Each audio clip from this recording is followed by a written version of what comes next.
anymore. I don't even know.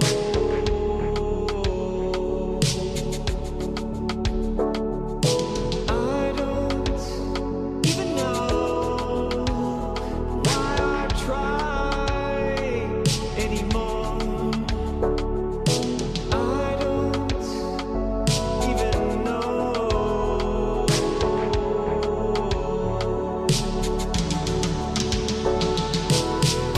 You can't replace me. I'm awake, it's time to break free. I'm levitating.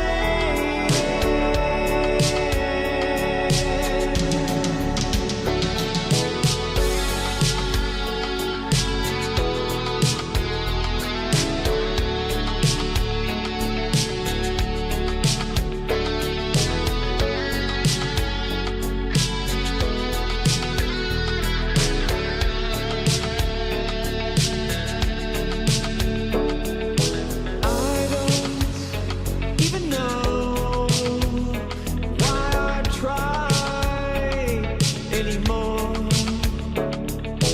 I don't even know.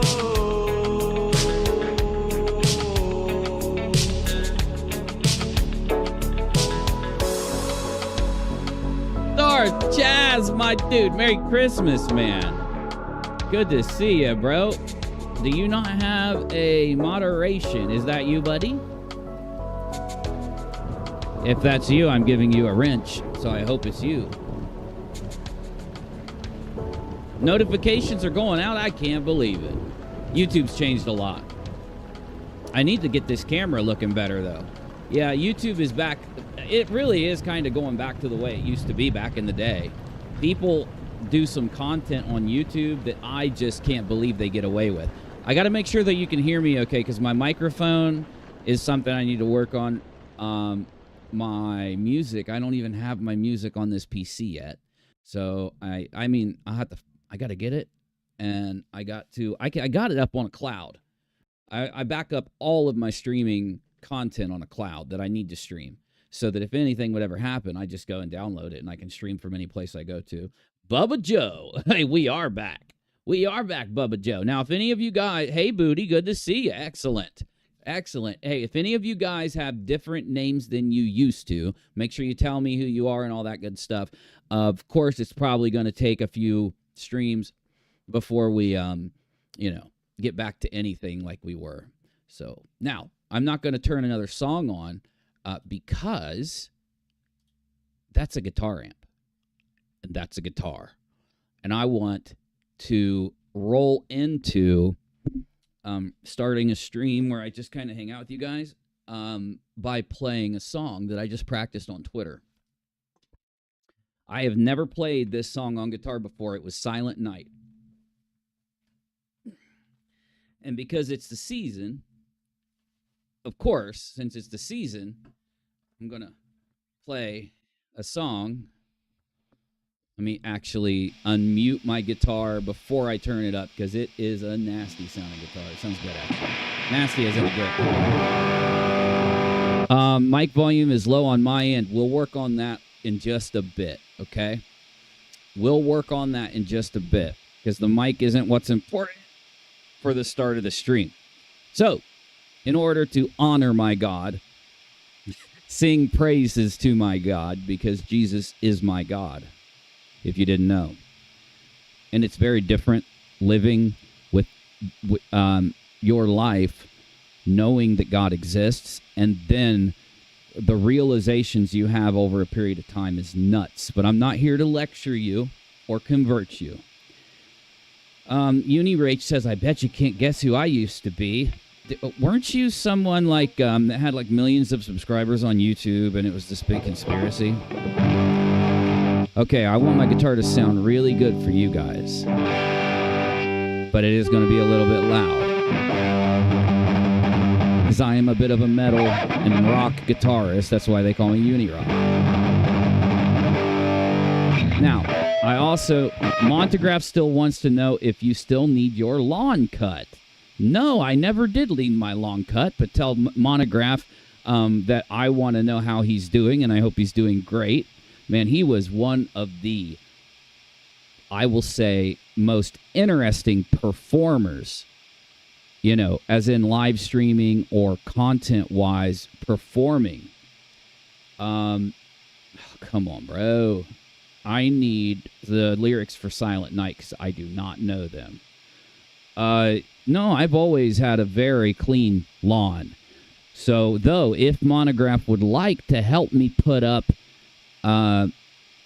some, you know, like decorations and siding and power washing, it's always, for Monty, it's always there. Monty always gets the first offer, you know what I'm saying?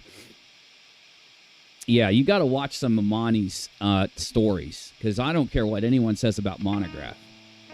The stories that that man can tell. He is a master storyteller. So what I'm going to do here, first I need to grab my chat so that I can see you guys. Oh, man. By the way, live chat, moderation activity, timestamps. I mean, I can turn on all this stuff, man. Oh, wait, I don't really need the moderation activity because... Oh, I want the chat on the screen. I have it. Hold on. I think this will work. What is this chat box right here? Yes, it's a browser source. Oh, it's a kick chat. Let's see if that works. Bam, baby! There's the chat. Bam, baby! Now, here's one thing. If I curse, I'm going to be very upset because I have tried to stop cursing, not because of any, I'm not like some kind of goody two-shoes or anything like that. I am a goody two-shoes when it comes to Jesus. But the reason is, let me put the chat up here. Perfect. Let me rename it to chat. Rename. Live. There are so many things I have to do. We're going to have to do some streams just to get set up. Though, tell me, for those of you, I'm getting an ad. Wow. I can't believe that they're actually playing ads while I watch. I need to log in on UNIRock too because I have premium. I don't have ads there. So here's what I would like. I would like to play a song for you all. And I'm going to try, and it's going to take a little while because I want to give it 10 or 15 minutes to see if anybody even wants to come into the stream, and then we'll try to do like a normal stream. Tell me how my guitar sounds. Let me just pluck around, and you tell me if you like the sound. Doesn't that sound great?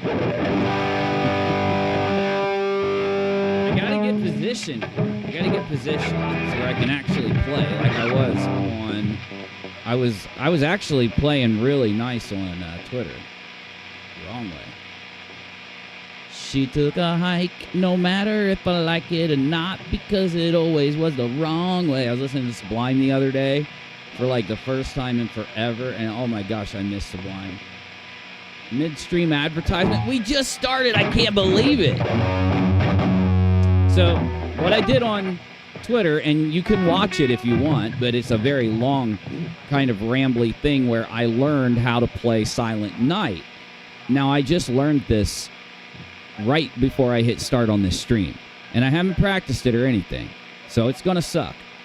And what I'm going to do is the intro song is going to be Silent Night. I'm going to do it now, and then I'm going to talk to you guys for a bit, see what's going on, maybe show you some stuff, and then we'll get out of here or whatever. This is Merry Christmas, of course, and that's the whole reason I'm here. Here's the base of what the website told me Silent Night was, like this. Let me turn off any distortion. Here we go. Let me tune first, actually. I am in tune. There's maybe one string that's out.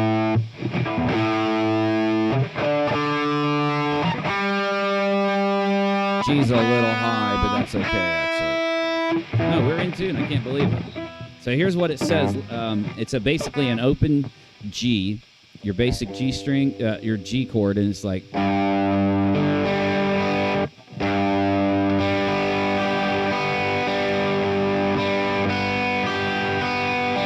Can you hear Silent Night? Let me help you. Silent Night. Okay, now, of course, I'm going to play this my way, so let me try it. I got to get into a groove and everything. So.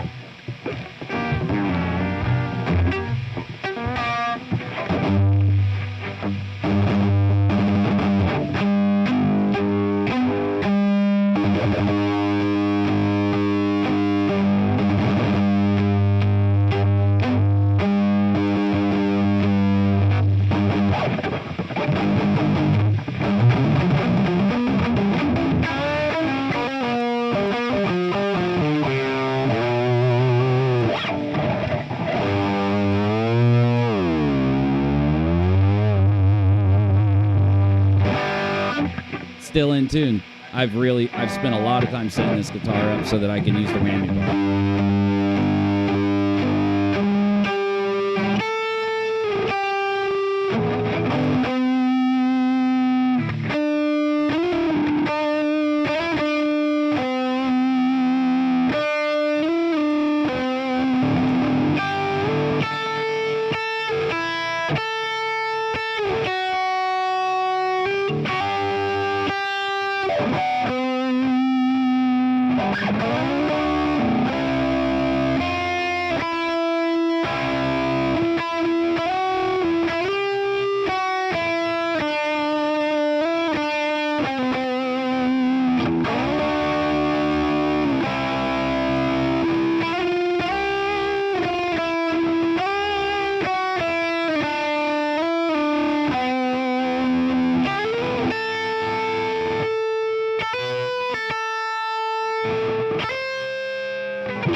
Okay, I'm getting there. It's going to take a minute.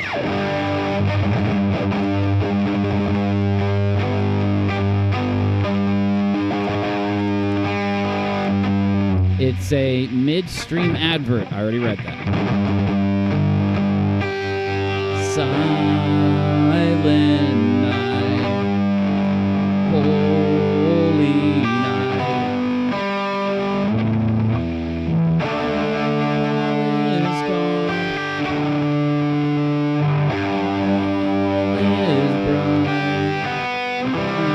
And young virgin mother and child. Holy infant, so tender and mild, sleep in heavenly peace.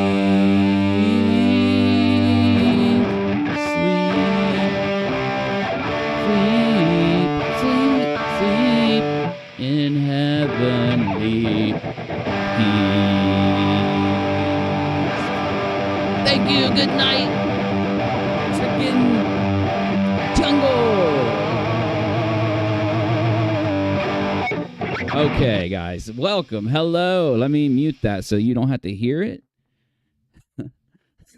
And let me actually put my headphones on so that I can hear what you hear and we can actually play some normal live streamy kind of stuff. This headset, as I explained on Twitter, but since I'm over here now, is a professional music grade thing. There's no sense in me even using it for gaming or YouTube, but let me make sure I've got audio over here on my old and my backup stuff. So let me close all of this. I can go ahead and close that. Now we can actually get this thing. I'm probably not going to play guitar, but if I do, all I have to do is open this stuff up again. This program called Reaper. Reaper is a completely free recording software. It's called a DAW, D-A-W. It's like a direct audio or something. You know, it's an audio recording device. So we want to save project really quick, and this is guitar sending to OBS. We'll save that. Now it should let me close it. It did.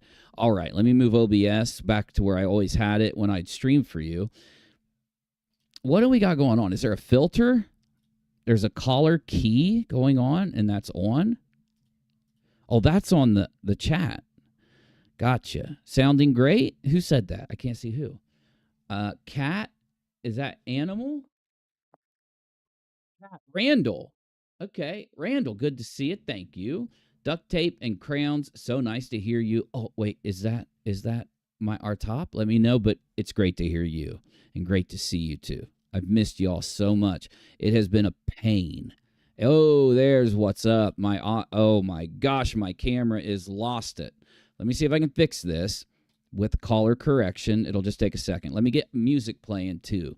Man, I wish I had my normal music, like my normal background music. I don't have it though. It's not on this PC.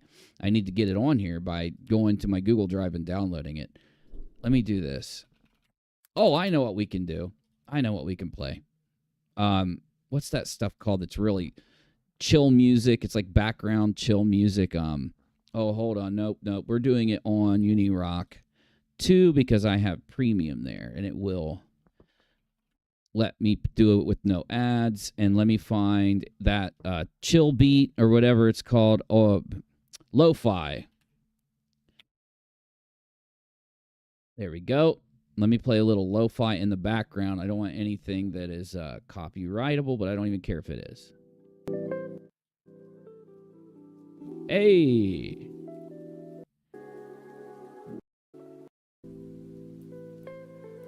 I need a lo-fi beat. Lo-fi beats background. Here we go. Hey. There it is. This is like a very famous one that everybody uses, but oh well. Let me try to actually do some color correction, and then that way, so that my everything doesn't look so bad over here. Because you guys know I would have to play around on this stuff for hours to get it right when I used to stream. I don't know if it's oversaturated over here. Let me just put a LUT on and reduce the LUT a little bit. Oh my gosh, that LUT looks so bad. There, okay, the contrast is too high. And we're good. That's a little better. I'm going to reduce it. We're going to get the brightness set back to what it was. There we go. All right, look, much better. It does still look great out, but that's much better. And let me turn down this music, and I want to talk to you guys. Do a little streaming with you. Okay. So, I hope you guys have been doing good, and I hope you're having a great Christmas. So there are some really cool things I can do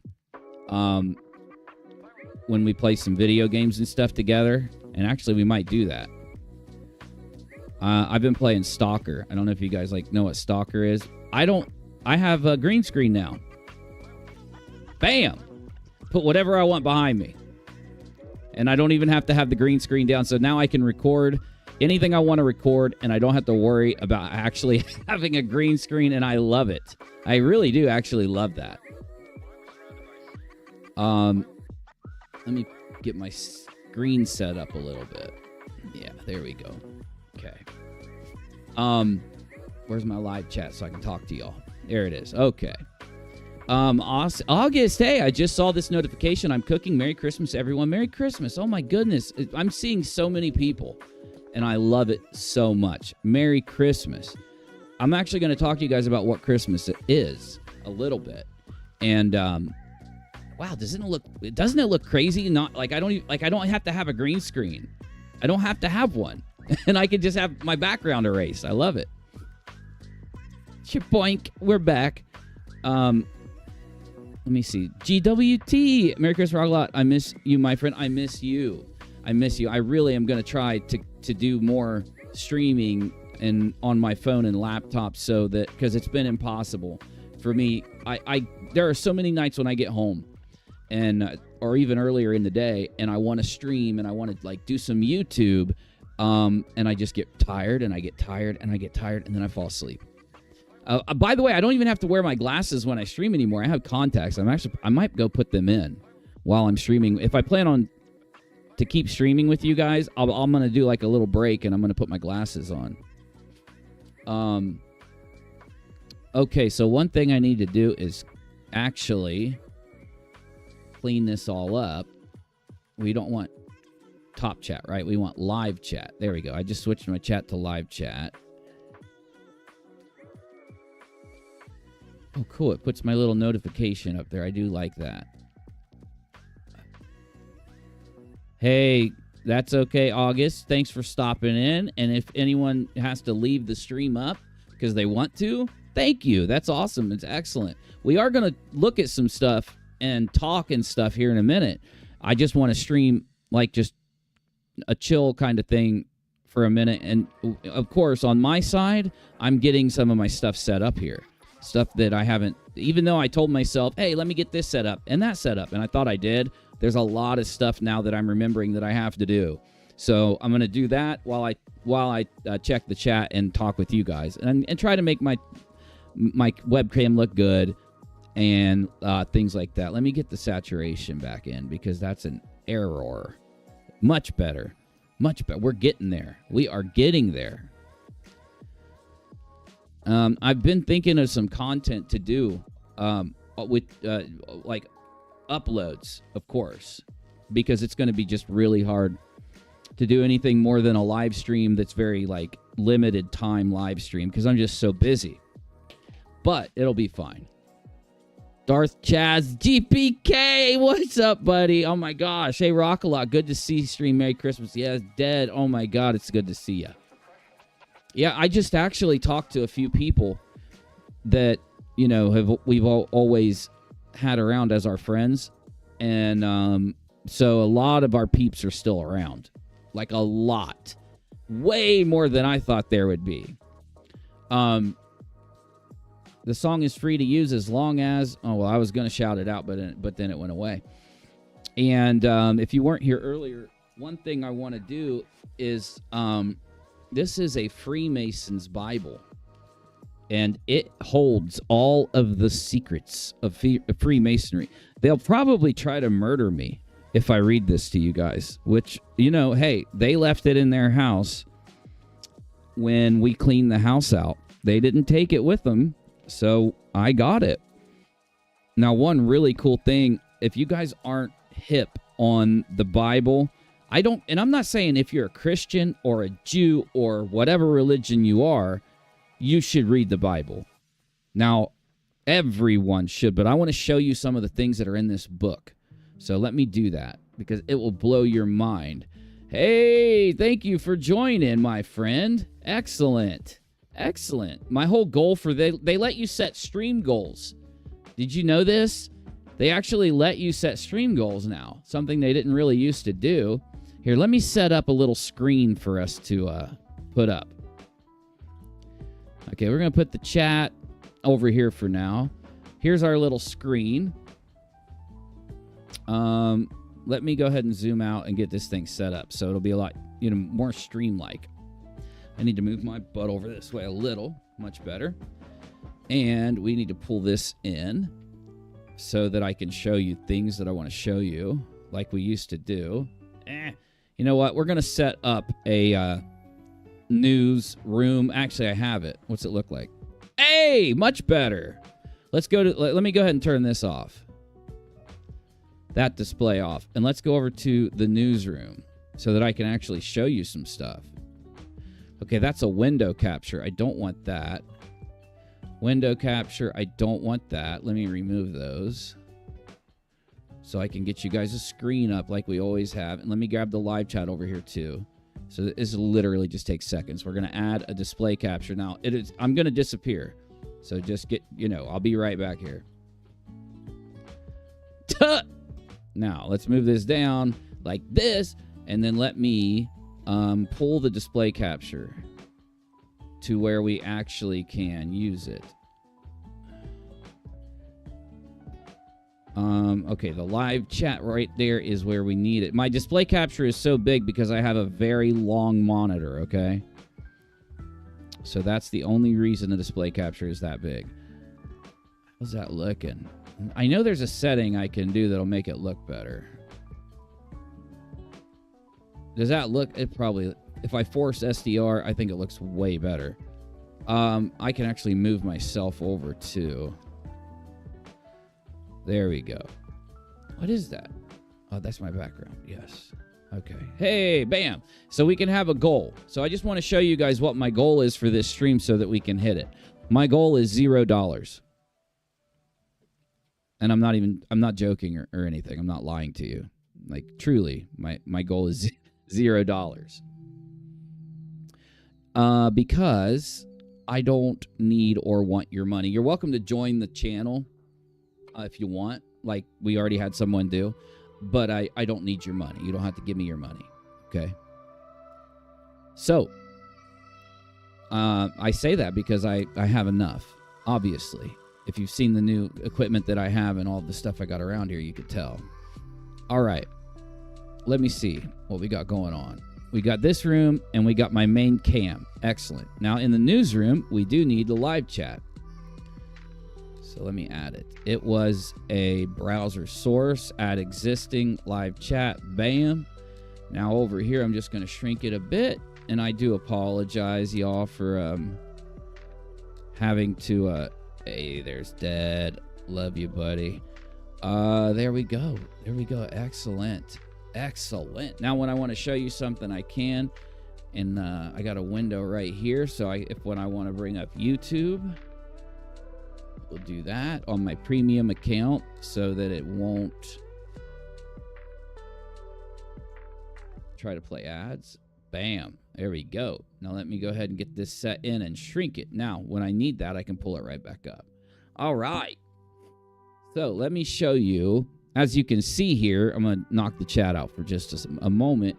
I've got a very nice, brand new, top-of-the-line, completely maxed out PC. I've showed you that before, so I'm not going to focus on it. And we've got some guitars, and if you jumped in the beginning of the stream, I now can play my electric guitars through amps. Now, this is the coolest thing in the world. Those amps have been modeled. They call it modeling, but it's an AI that you plug into the amp, and it takes all of the different sounds and details of that amp exactly as it is, and it puts it into your computer. So I can use a $3,000 Mesa Boogie amp like I used to have when I played guitar seriously in the 2000s, mid-2000s, and I can have that amp and play through it, and it will sound exactly like if I was miking it up here. And now I have access to many amps too, so I can get whatever sound I want out of it. That's going to be really handy for when I do videos on guitars. I'm going to do a video on this guitar. Now, I don't know if any of you have ever played guitar. If you want, BCP, brother, good to see you, man. Merry Christmas. Let me put the chat back up. There we go. Now, if any of you play guitar, this guitar you can get at any like pawn shop or online, and you will likely be able to find it for $100 like I did. This guitar, though, is a mid-2000s Squier Stratocaster. Now, the thing that's so nice about it is that it's really like more like a $400 or $500 or $600 guitar. The reason that you can get it cheap is because a lot of places when they sell Squier guitars, they just think they're cheap. They think every Squier is the same and all of this. And if you get a mid-2000s or early 2000s or even a 90s Strat Squier, they will be made with the exact materials in the exact shape and way that they make the expensive ones. And I'm here to tell you, and I want you to listen to me, there is no difference between a $100 guitar and a $5,000 guitar. I know because I have a Les Paul, a Gibson Les Paul. I have crappy Fenders, because of course my Gibson is my main guitar, my Les Paul. That's like the most nice. Everybody says the Gibson's the nicest one out there, Les Paul. I don't agree, but anyway, you're late, BCP. Only cupcakes left. Be on time next time. Well, yeah, no, I actually haven't even got started yet, but I probably won't even get started when I end this. Anyway, if you get any guitar you want to get, now this neck is so nice, and I love these 70s headstocks. They're real fat. I have brand new pickups on the way from Amazon right now, and a brand new pickups and wiring harness for this guitar, so it has the knobs and the switch. Once I install those into this, it's going to be, exactly like playing a regular Fender, because the size is the same, the materials, the neck, this is rosewood, of course, it's all the same. And people, there are guitar snobs out there that'll tell you that they're different. They're not different. You don't got to pay all that money. Let me show you something here. So this is what you get when you open the Freemasons Holy Bible. Okay, this is a Freemason Holy Bible. Now, what I'll do is take some pictures of these beautiful images, and I'll put them up on the screen when I do a video on this Bible. But I do hope that you guys will watch my video on this Bible. Now, I've got a bunch of different Bibles. I've got a 1950s Catholic Bible. I believe this is a 60s Freemason Bible. I've got a 50s Bible that's just a normal Bible, and then I've got a Bible from 1880 that's like enormous, and it's of course barely held together because it's from the 1880s. It's 150 years old or something, so, or more than that. Now, there are so many secrets and things that you can find and learn from looking at these old Bibles. Now, earlier I said that, and I'm talking to you, BCP, Dead GPK, everyone that I care about on this entire platform, or anyone I have interacted with in the past that isn't around now. There's another ad. I don't even have the ads turned up. Like, they are not turned up. There's an aggressive option, a mid option, and a low option. I left it on the mid option. If it's giving you too many ads, I'll turn it off. I can turn off ads, or I can put it on the low option. You can let me know in the chat. The thing is, the Bible will, and I didn't know this when I used to talk about religious topics on YouTube, which I've done for years, and that the Bible holds the information or the knowledge that you need when you interact with other people, the kind of etiquette, and for you to be an upright or a moral person. It's all in this book. Not hard to understand. And you're going to say, UNIRock, that book is enormous. I want to show you something real quick.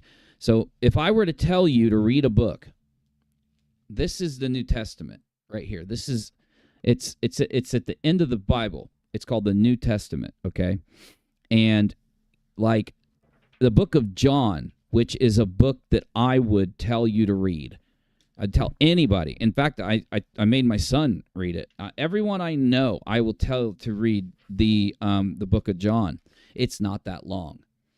And you could read a page a day, and it would take you 3 minutes to do that. And I'm going to, let me tell you why I say that. Let me get this, I don't know why I turn my music off. Okay. So here's Luke. Did I skip John? I thought Luke was the last one. John must be the last one. This is so amazing. Look at how bright the words in red are the ones Christ spoke, and look how bright they are. I mean, just look at how gorgeous that is. So gorgeous. My heavens. Heavens. Let me see if I can make my resolution. No, that's about it. The camera's 1080p, y'all. Now, one thing I should be streaming right now in is 1080p. I'm going to move up to 4K for everyone watching. Now, I might go to 1440 because I know the majority of people out there aren't going to care to have 4K. I might go to 1440, but make sure you go and change your resolution settings up to at least 1080p so it'll be easy for you to see. Okay, so this is the a very old version of the Bible. This is the Freemasons' Holy Bible here, okay? And this is the book of John. And I'm just going to read you the very beginning. Okay, the Gospel according to St. John, and it's Christmas. So whether you're a Christian or not, you need to hear what I'm going to say. The Gospel according to St. John. In the beginning was the Word. And the Word was with God, and the Word was God. The same was in the beginning with God. All things were made by him, and without him was not anything made that was made. In him was life, and the life was the light of men. And the light shineth in the darkness, and the darkness comprehended it not. That's the first 5 sentences, the first 5 verses of the Gospel of John. Now, let me tell you what that means. I need my pen.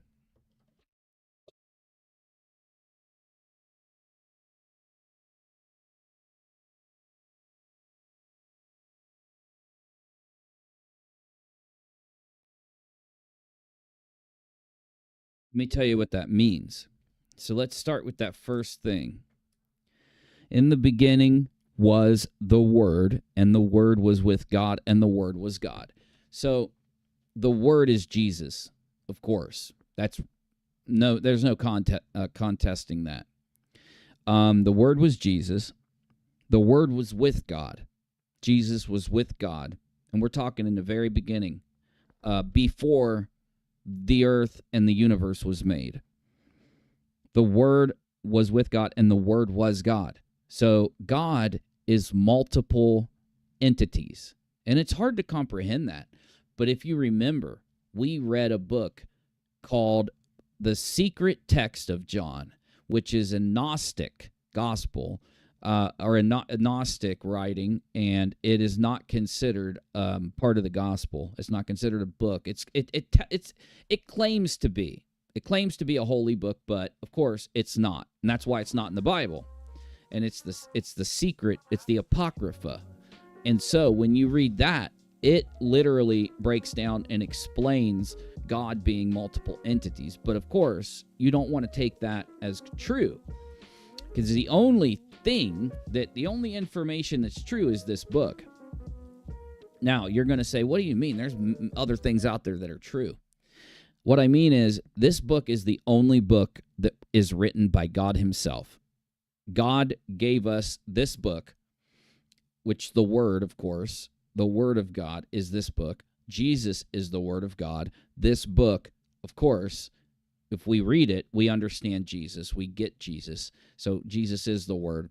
And you need to understand it, whether or not you believe in God or whether you're a Christian or not, because it is a book that has been read by more people than any other book on the planet, and there's a reason for that. Also, it's a book that many people are scared away from, but like I explained, the books, which you should start with the New Testament, those are very short.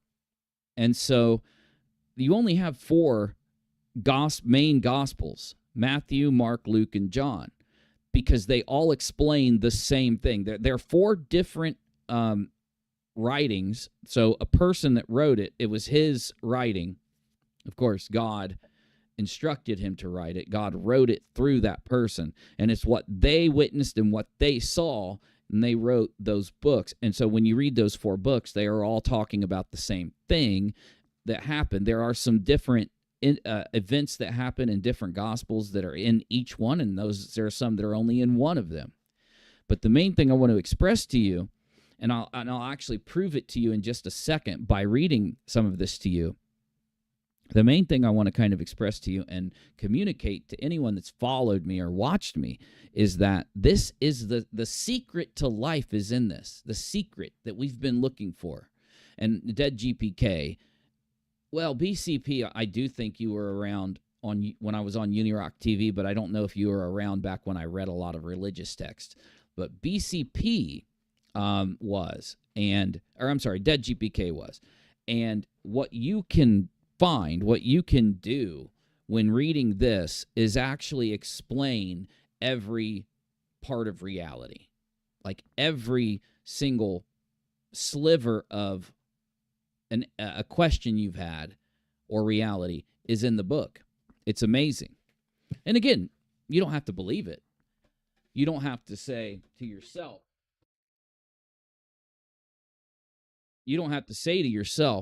oh, I want to, I believe that is real, or that I believe it.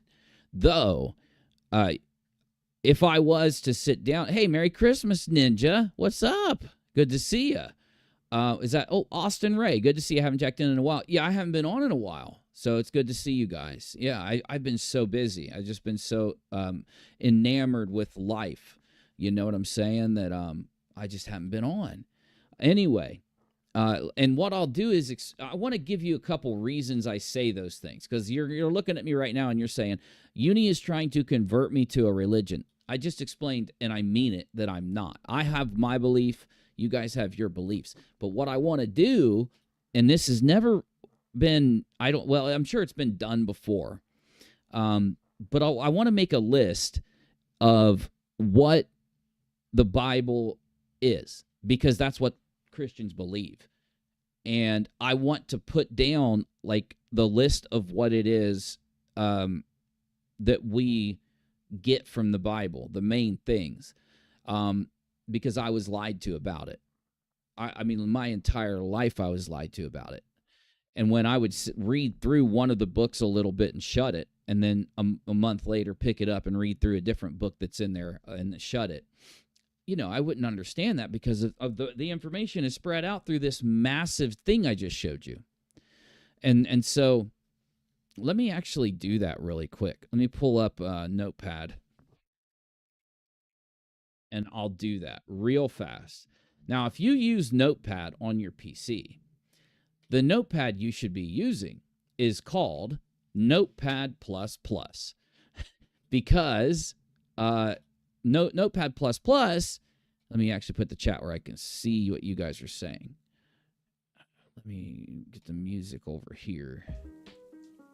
There we go. Now the music's out of the way so I can have the music. Listen to how this sounds.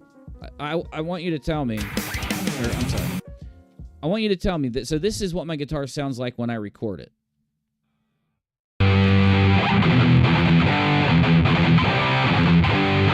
Now that's just one of the amps. I like that sound. I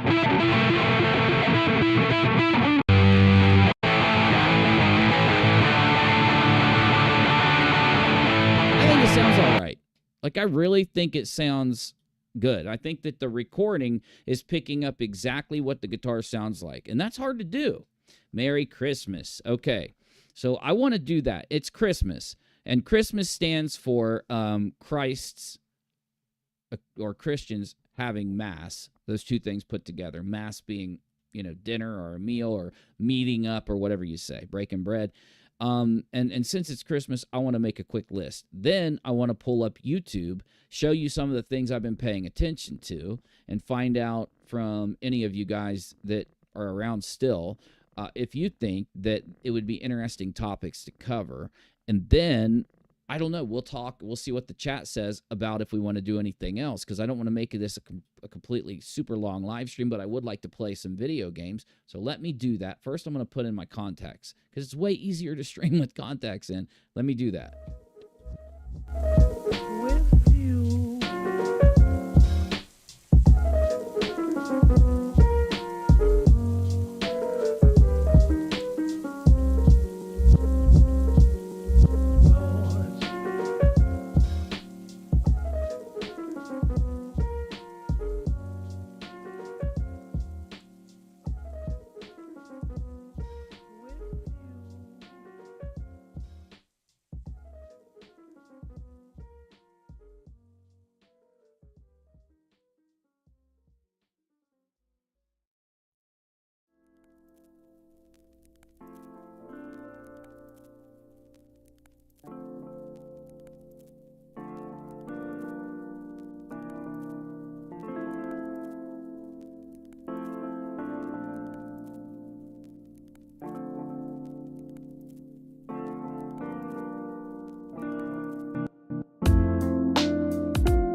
I know one thing that I've actually done since I quit streaming was raise a dog. So let me show you the dog, because those of you that have seen him, you're going to be blown away by how big he is.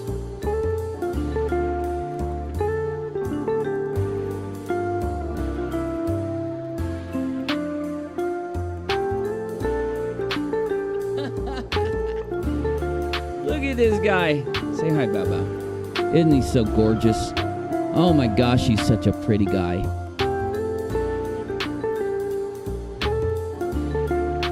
He is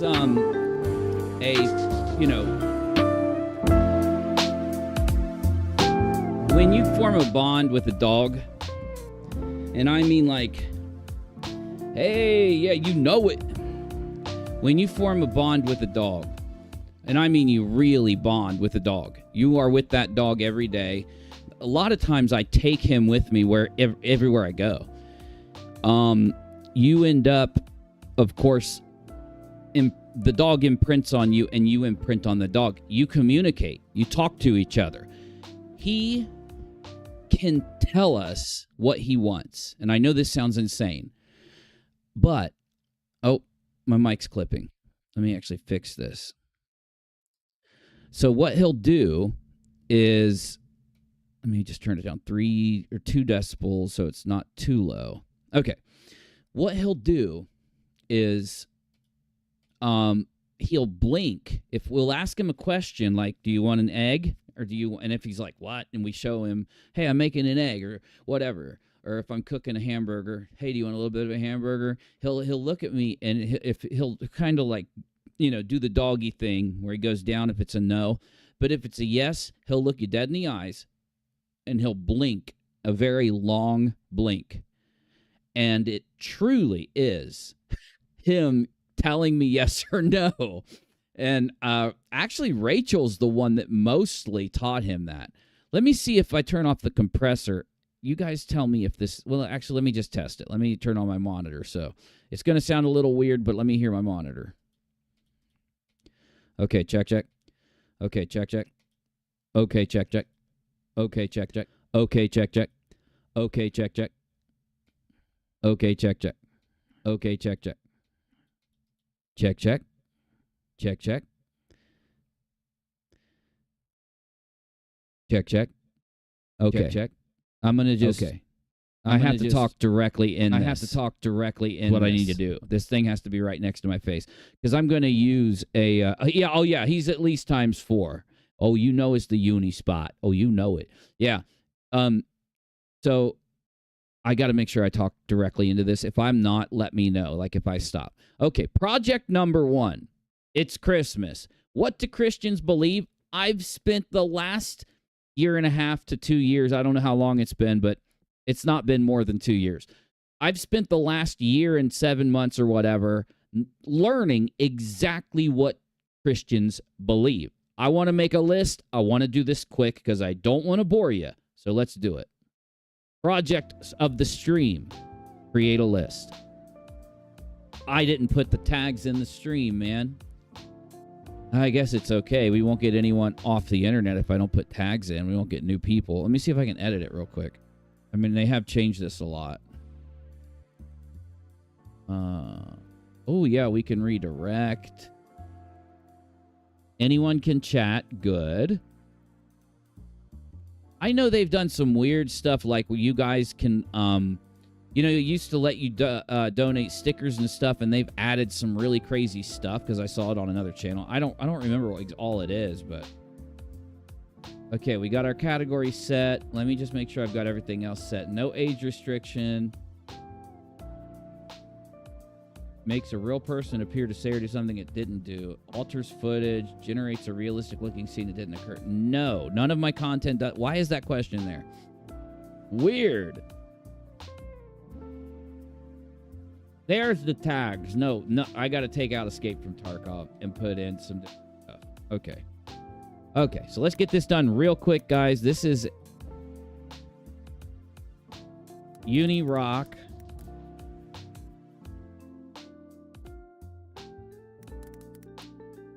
UNIROCK 2. YouTuber live stream Christmas stream Christmas. Really? You're going to try to autocorrect the word Christmas? Really? Messed up, dude. We are going to be talking about religion a little bit. We're going to talk about YouTube a little bit. We're going to talk about busting scams, internet scams, and we're going to talk about live streaming, PC gaming, PC, NVIDIA 4090, and we'll save that. Perfect. We got our tags done. Excellent.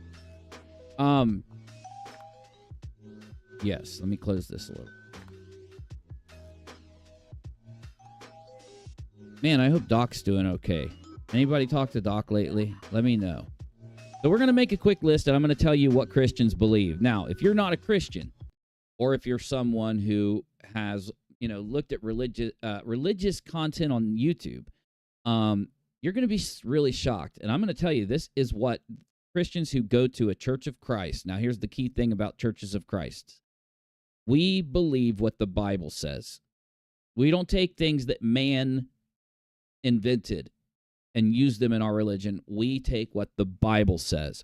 And we're very open-minded at discussing and interpreting what the Bible says very actively. We spend a lot of time meeting up and doing it and studying the Bible and having long discussions. In fact, we'll have a sentence of it and spend hours on it, and then we'll have to wait until we meet in a few days because it took up all of our time. So, and we have some very smart people who are in our church and are in our community that really know what they're talking about and have gone to college and have studied it for 30 years, 40 years, 50 years even. And yes, the person who I'm talking about is 70 years old. Very, very much knows what they're talking about. So, number one, what do Christians believe?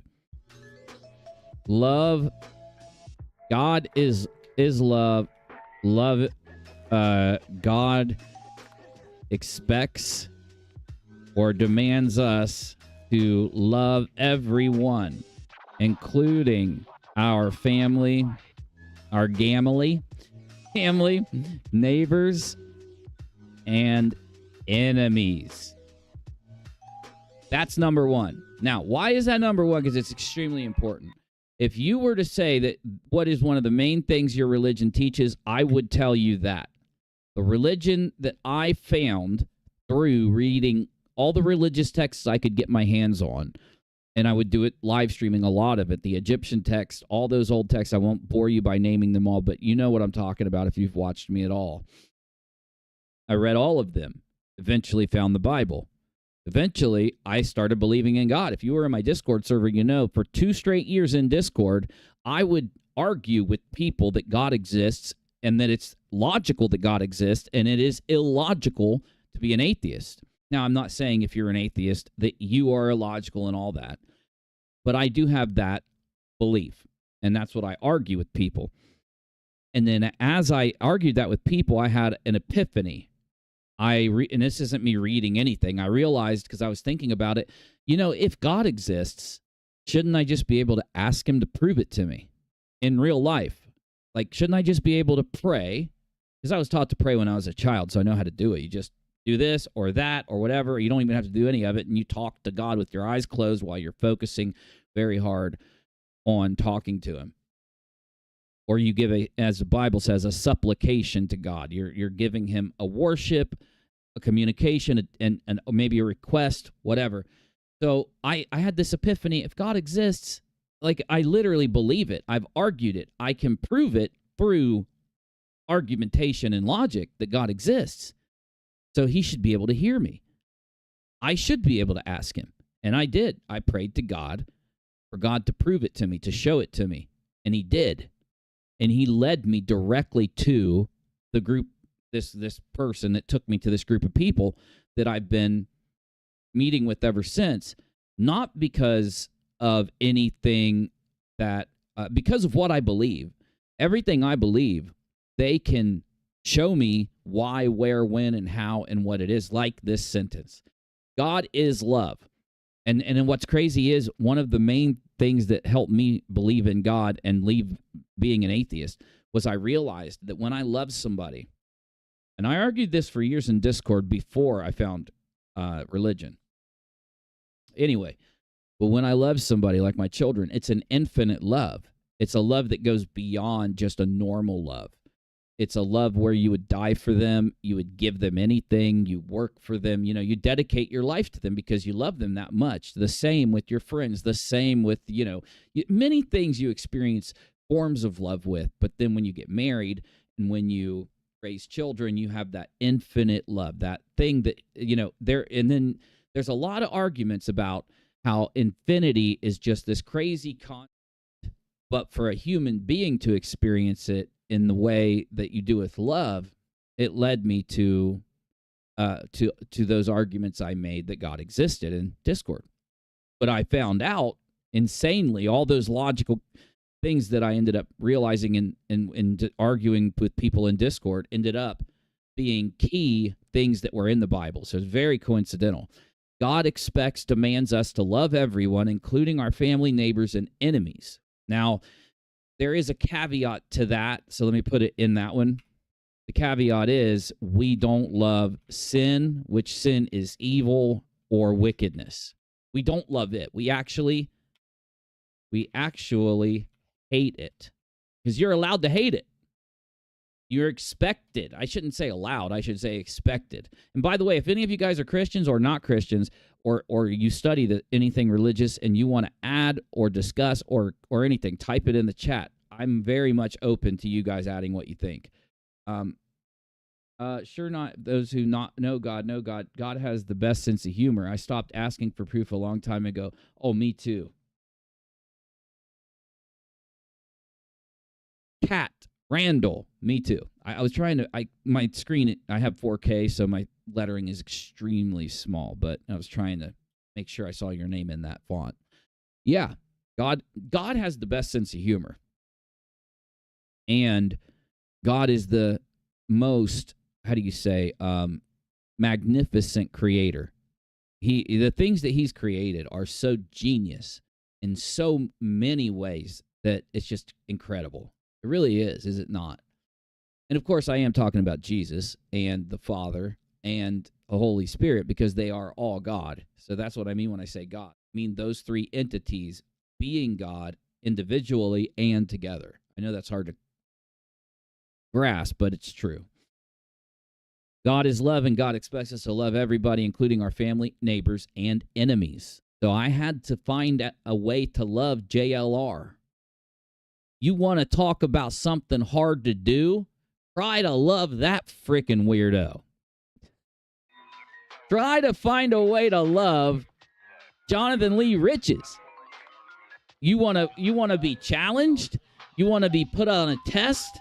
You want to be like upset and mad a little bit with God at certain points? Try to understand that your God wants you to love Jonathan Lee Riches.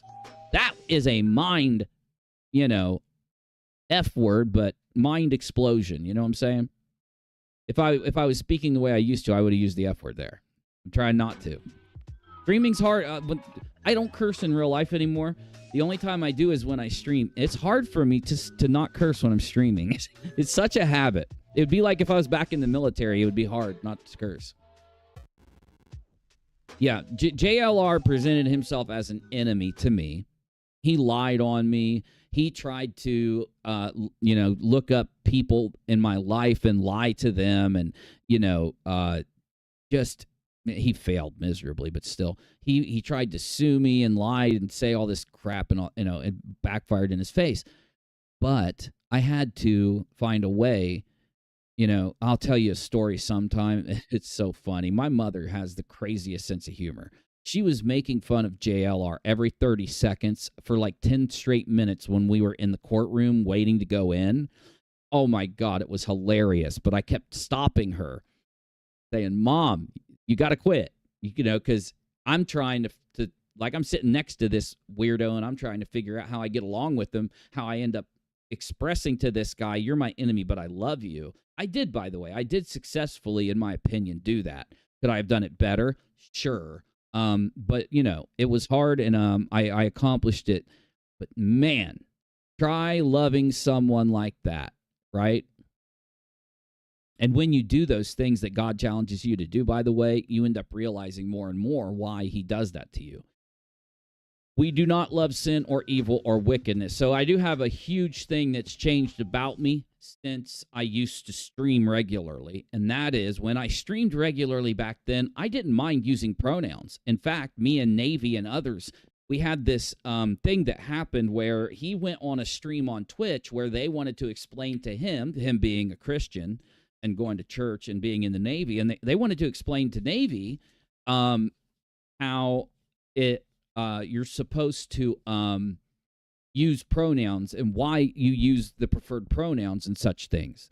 I don't use someone's preferred pronouns, but in the nicest, most loving way.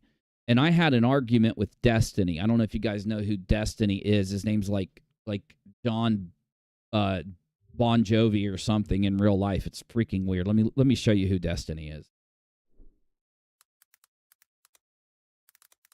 My goodness, look at this freaking weirdo in the nicest, most Christian way. Look at this weirdo. I got to stop. I have to stop. Okay, God, I'm sorry. I apologize. It's not right for me to act that way. Okay, I had a discussion with this guy on Twitter Spaces. So anyway, now, if you don't know who he is, I can sum him up very, very much, very easily by... he was on Piers Morgan because he openly, publicly said that the people that died in the Trump assassination attempt when they tried to shoot Trump, there was a man named Corey who died in the background. The bullet whizzed past Trump, hit this guy. Destiny made headlines. In fact, let me play it for you. Destiny made headlines by claiming that he was glad that Corey Competore, I think that's how you say his name. Please correct me in the chat. We'll hear Corey's name and last name in just a moment. Destiny Trump shooting. Here we go. All right, let's see this.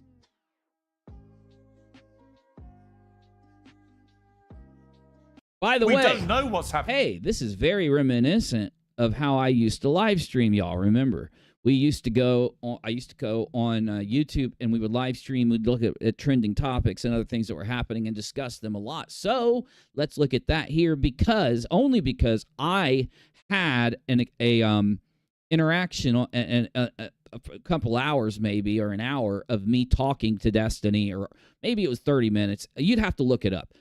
Me arguing with Destiny. By the way, I completely owned him. It was excellent. Happened here. No one can yet give a legitimate explanation. But you're clearly implying that it is odd. Yeah, go ahead. Tell me your lunatic conspiracy theory about how odd. I don't have any. If you say to me, I've been Peter, told let by me answer. listen. I've been told by many experts in the last 36 hours. By the way, that man, Chink Yogurt is such a disgusting human being. He really does need to get some kind. Oh, wait, what's this? Oh, it just reloaded. Sorry. I'm trying to fix my chat here. I don't want to ban anybody on accident or something. By the way, if you've been banned and you need to be unbanned, just leave it in the comments or hit us up on x.com/UNIRocktv. Entire cultural machine that has lied. There is an entire we just saw it in real time. That's it. That's why conservatives deserve absolutely zero sympathy. Deserve zero sympathy. What is a conservative? Well, it's someone that believes in very conservative government, for one. We want the littlest amount of government, but we also live and believe in the ways that our grandparents lived and believed, going back many generations. By the way, the reason we do that is because they were able to build the United States of America and then build it into what it is through the way they lived and acted and believed. And for people that are progressive to come in and think that you can just change that and everything will be okay, that's very stupid. You sound almost gleeful, Destin, and I'm sorry. That makes you evil. Frankly, Makes him despicable. evil. It's a very evil way to think and behave and be. That's what he is. I'm not going to get on my knees and beg for forgiveness or show sympathy to conservatives. I'm not asking for that. I'm asking you to condemn what happened as an egregious attack on democracy. Can you do that? No, I won't. No, I won't. Because Can't he's do that. happy See, so that Trump was shot at. He's upset Trump was missed, and he's happy that this Corey person died. He's about to say that. Why the hell, Absolutely frankly, not. Destiny, Absolutely not. why the Absolutely hell should we listen to a Absolutely not. word Thank you you, have to Chris. say? Why do we listen to a word anyone has to say if they're evil? If they're okay with other people dying just because they disagree politically? If they're okay with someone getting shot because you don't like the person? Even though that person will be the one that fixes our country, saves our country, and by doing that saves the world from another communist takeover and or even worse, a nuclear winter. But let's go ahead and see what he said, because we haven't heard it yet. Former President Trump is the king of the political comeback, but even by his own lofty standards, the past 4 days have been utterly sensational. After coming within a hair's breadth of assassination, last night he made a stunning return to the spotlight of the RNC. And for once, the gravity of the occasion was not lost on him. J. Trump. By the way, this was excellent. I don't care if it's Trump. I don't care if it's someone else. But it needs to be someone that believes in God, is a Christian, because we are a Christian country, and it's okay for all the other religions to be here. But in my opinion, if we're going to save America or make it better, believes in God, is a Christian, is not evil, wants good things for everyone. I said for so long, from 2015 on, I said live streaming and uploading that we need someone that's not a politician to come in, someone that doesn't need money, because the politicians, why did the most of them get corrupt? Because George Soros sends them an extreme amount of money, or other people under him or even around him. They send those people, those politicians, lots of money, as we all know, which influences them, instead of making good decisions for the country, to sell us out for what a godless, evil man, Soros, would want us to do instead of the people. We are grateful for you to be our nominee for the 47th I think that president. we are grateful for someone who's going to do what he's going to do to be president. Also, it is good that Trump doesn't want the money from being president and doesn't care. He has more, like, he just made like some crazy billions of dollars off of a business deal a month or two ago. So he doesn't even need the money. And that's why I support Elon coming in and helping out and being around. Now, you're going to say, though, that that's hypocritical, because I just said people like George Soros, because Elon believes in free speech, the Constitution, and the founding principles that made our country able to be what it is. George Soros wants to destroy our country, and so that where he is will have more power and more opportunity.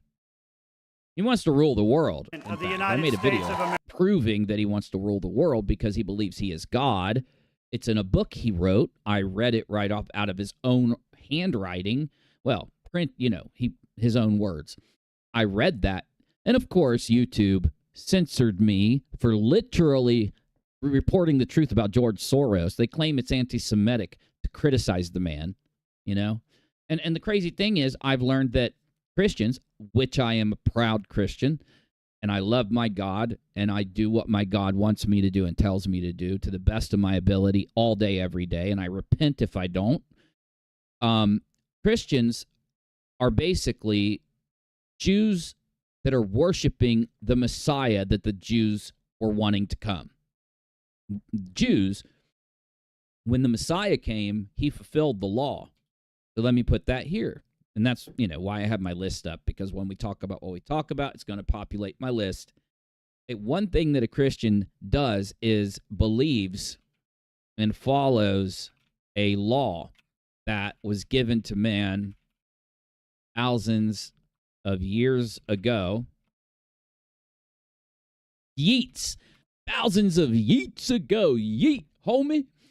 Which was the Torah, or what was given to us was, the laws of Moses. You know what I'm saying? Now, Jesus fulfilled those laws and summed them up with one law or commandment. The first on this list. So, number one, loving everyone, including your enemies. So, loving every human. I do love transhumans, gay humans. I love straight humans, regular humans, and the ones that are my enemies. I love George Soros. Though he is a man that is almost 0% good. Maybe he's 0.1% good because he may love a family member, but he is 99.99% wicked, and it's hard to love someone like him or JLR, but I have to. Still learning how, but I'm getting there. Even I do though.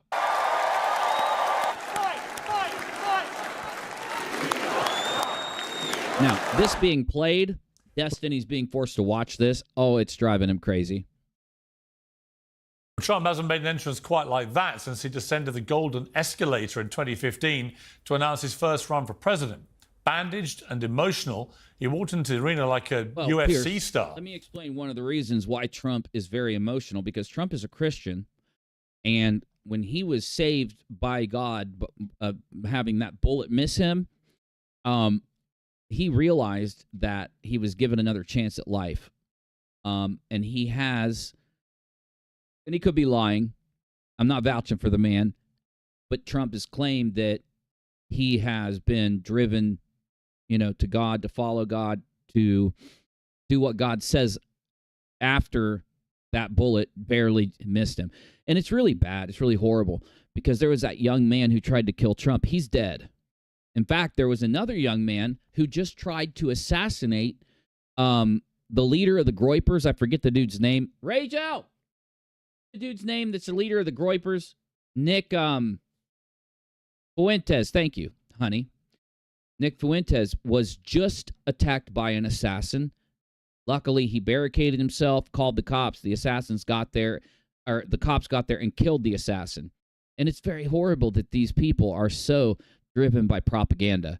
And that's exactly what drives them to do what they're doing. They're driven by propaganda, which are lies. By the way, the definition of propaganda, and this is why idiots like that one streamer, he's like the biggest political streamer, Chink Yogurt's nephew, Hassan Piker, is such a moron, because he says that, yeah, I do propaganda. I, give propaganda to my audience. He doesn't realize that propaganda, in order for it to be propaganda, it has to be a lie. And if you're lying to try and get what you want out of either the nation or the people watching you, and that's why propaganda drives extremely mentally sick individuals to try to assassinate the political targets that are those lies the propaganda is targeting. That's why the young man went after Trump, and it's why this other individual went after Nick Fuentes. So it's very sad that they died, especially because they were listening to someone. They could have been watching Destiny or Hassan Piker lie to them so that it riled them up to go and try to assassinate these people, and they die. They lost their lives. They're in hell because of it. And got the reception to match. Well, the many people who've criticised security failings at his rally on Saturday were quick to point out that his detail this time round seems to be made up entirely of strapping men. But the focus of the night was undoubtedly Trump himself. Because men and their bodies, their minds, and their souls are built to do one set of things, and women are built to do another set of things. In fact, most of the things, then people act like that men, because they do what they do, it's chauvinistic and it's all these things. When you list what men are supposed to do. They're supposed to lead. They're supposed to take charge of physical things and all and whatever. Those are negatives because women get to love the children, create and nurture and have that entire other side. And that's why I didn't realize this until recently. Man and woman coming together in marriage, most people say the reason you do is to have kids, duh. Well, actually, the reason man and woman come together is because by man and woman coming together, they become one flesh, as it says in the Bible, and it completes them to be an actual image of God on earth. Because without Rachel, I lose a large set of characteristics, and Rachel, without me, she loses a large set of characteristics that complement each other perfectly and make you the image of God. A lot of people don't realize that. But anyway, I'm not going to get into all that now and preach to you. I will mention things about the Bible, though, because I'm a Christian now, so let's keep moving. For man, it now looks like he's seriously preparing for a return to running the country. President Biden, meanwhile, fumbled questions about his own incendiary rhetoric. Okay, if you want to watch this video is Inhuman, Piers Morgan versus Destiny on Trump shooting. We're going to jump ahead to where Destiny is talking, of course, because that's what matters in this video that I'm doing, because I had an interaction with Destiny a few months ago, and I completely owned him, by the way, and it was awesome. But Destiny ends up coming in. Let's just find him. Pierce always has such long videos, man. Here we go. This should get here. He's starting. He's going to talk here soon. Where are we now with this? Is it right to assume that two things have happened as a result of this attempted assassination? One is that Donald Trump has got exponentially more popular because people feel a real empathy with him for what happened. And secondly, that Joe Biden is more likely than not now to remain the Democrat nominee. So this must have been before old cackling Kamala came in. Man, remember all that. I can't believe that we lived through such a crazy thing. Yeah. So there's no reason to unilaterally surrender to Donald Trump now, but that's what it. Nobody surrenders to Donald Trump, not even his supporters or conservatives. We need a leader that'll go in and do the things that need to happen to make our country back to what it was. And he actually can do that. So I don't care about Trump. They act like we worship Trump. The minute Trump stops leading the country and supporting the things that Trump supports, we're going to just follow him like he's an idol. We don't idolize any man. We have a God that we idolize. He's the only thing we idolize. So when we support a man, that's the difference between when you have non-conservative or people that aren't religious. And again, I'm not saying that you have to be a Christian. Any religion in that, in substituting there, could fit an American. But I'm a Christian, and the majority religion in America is Christianity, and that's why I'm going to use it as a default, of course. So, again, back to what's happening. It looks like the Democrats are doing. So I hope that they pick up the campaign to oust Biden again, because he's clearly not going to win. All the interviews are disasters. I don't want to surrender in the race. That is a form of surrender. They're so despondent about the race. I think that's pathetic. They should fight. And if they have a new ticket, they still have a perfectly good. Can you imagine someone that believes and lives that way? I'm going to skip Mr. Yogurt talking. Anytime that him and his nephew talks, it's just going to be full of idiocy. But here comes Mr. Bonham. He's actually starting to move here finally, so maybe he's. I would like unity in a land of unicorns. Searching about the language you've used, given that days before this shooting, he had told donors that it was time to put Trump in the bullseye, and then because he's literally trying.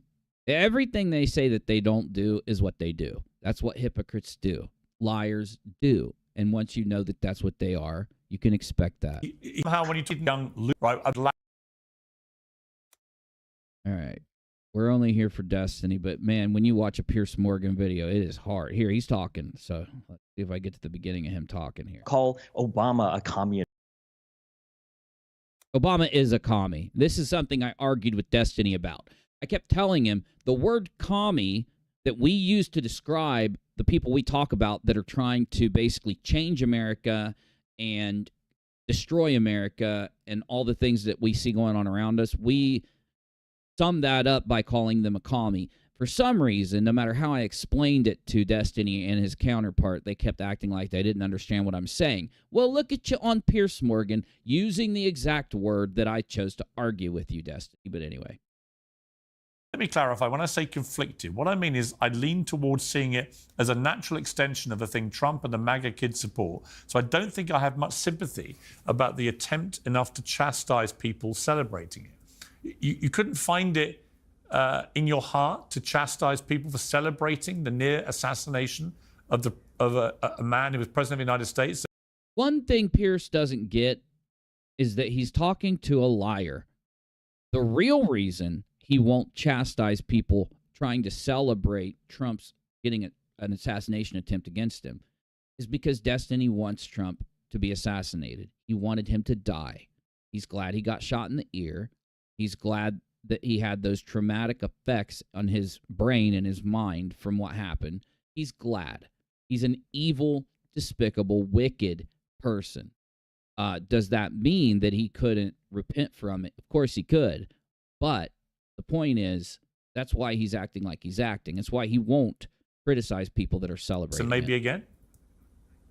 Absolutely not. Conservatives have completely bled that well dry. And the idea that they, after engaging in the most divisive and most extreme. So here's one thing. He acts like that every conservative has done what he sees conservatives do. I don't even believe that about him or Democrats or people on the opposite side. In fact, I know that liberals and Democrats are not really the progressives that are out there destroying the country. This whole thing that the Democratic Party has become truly is not the real Democrat Party or real Democrats. So when you find a lifetime liberal or a lifetime Democrat, they aren't in agreement and they don't believe the kind of things that you'll find these progressive Democrats and these progressives believing. Now, I just want to make sure I say that because, you know, I do understand that, and I don't blame every Democrat like he does. I completely disagree with him putting this big blanket on everybody, but that's what unintelligent people do. Extreme rhetoric that this country has seen in recent history, that they would come on and beg for sympathy. That's ridiculous, too. If you go back to the 60s, and the 70s, and the 80s, and then go even before that, the rhetoric that you hear from Americans is extremely nationalistic and patriotic and Christian-driven. And that is the majority of America, the majority of news broadcasting. And I just don't understand how this bad person can't be honest about anything. Sympathy that it's escalated into some kind of violent confrontation is absolutely insane. Even the idea right now. No, because it's escalated there because of the way you're and Biden and others talk and blame Trump for being this person that's against democracy, when we know, because this is before it happened, that they actually usurped democracy and didn't even have a primary to replace Biden, didn't even let anyone stand up to contend for it, which is anti-democracy at its extreme core. These are just facts. I don't care who you are. It is a fact that what happened in order to get Kamala up there was absolutely stomping on democracy, and we know that.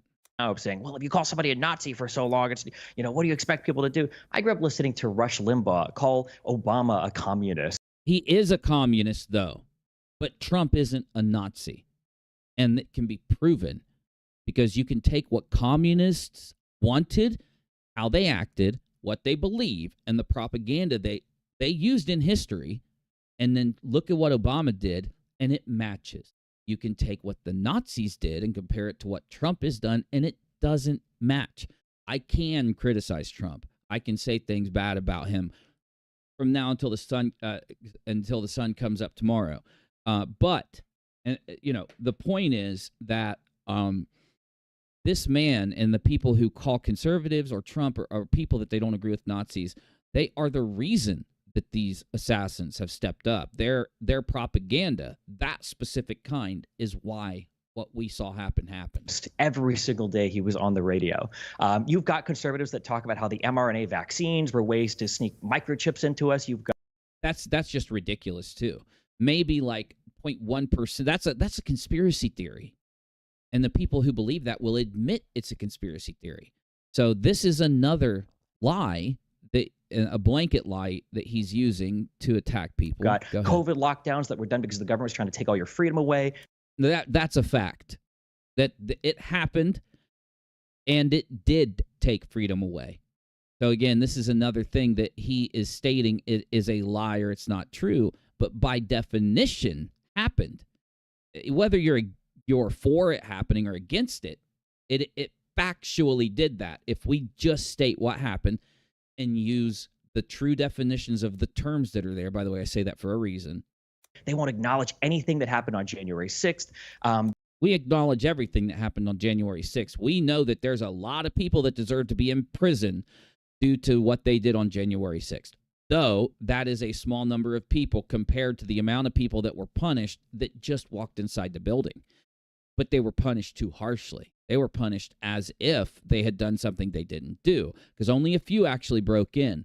And I just learned, and I have to fact check it, so don't judge me on this, but I just learned that no cop died on January 6th, that there was a cop that died after, but he died because of a heart attack or an embolism or something. He wasn't shot or anything. There was a woman that was shot, though, I think. Could be wrong, because I hear people say nobody died. I hear people say 2 people died. I have to fact check January 6th. When I fact check it, unlike Destiny, I don't care what the outcome is. See, that's what I've always done when being on the internet, when I fact check something. I don't care what the outcome is. I just want what actually happened to be the outcome. You've got people who will say that no one deserved to be in prison for what happened on January 6th, and I don't think that's true. We have to check their behavior to the facts. We do know, though, that Pelosi purposely didn't deploy the National Guard when she knew she should have, because they wanted the crowd to go to January 6th. They wanted people to break in and cause a big scene. That's why FBI agents there encouraged them to break in, and then the crowd was screaming, "Don't listen to him.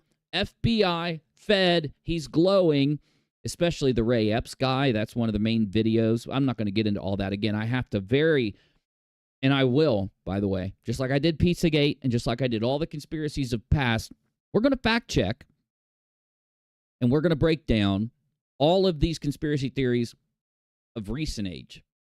Because I'm telling you, a small percentage of people in the government wanted January 6th to appear as something it wasn't, so that they could run propaganda to blame Trump for him telling people to do things that would have resulted in a invasion or whatever they say the word is. He'll use it in a minute. When in reality, we have video and audio of everything Trump said, which I have fact-checked, and Trump told them not to enter the Capitol, only to protest. Don't do anything you're not supposed to do. Don't do anything unlawful. And Trump wanted and ordered the National Guard to protect the Capitol from, of course, people doing the wrong thing, which most of the people that instigated breaking in were Antifa. There were conservatives that did too, and they deserve to be in prison. The Antifa that instigated deserves to be in prison. The FBI that were there proved that there was an internal conspiracy theory, that not because the FBI were there. The FBI being there could have just been the FBI trying to protect the Capitol. The reason I say that the FBI had a conspiracy theory to work with whoever it was trying to run this propaganda narrative that we've seen about January 6th since then, and this is factual, by the way, is because certain FBI informants and agents that were there instigated on video to have people go into the Capitol. So I'm going to do a breakdown on the video that we have of January 6th to show. It was very selective video. There was video. The majority of the video on January 6th were people just being stupid and walking around in the Capitol. The dude with the horns, the QAnon guy, in reality, the reason why he got out of prison and didn't get punished in the end is because, and I don't know if he got pardoned or I don't know if I don't know, but they had video of him the entire time he was in there.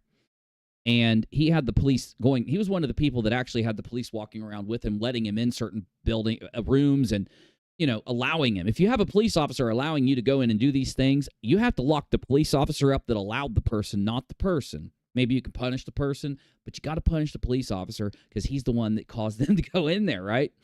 Now, if they went in and started acting violently, sure, but that's not what the QAnon guy did. The point is, with January 6th, we need an independent person to sit down, get all the video, get all of the people that are there that we have video of, take the video evidence, run it slow, build an actual truthful breakdown of what we saw and what we didn't see.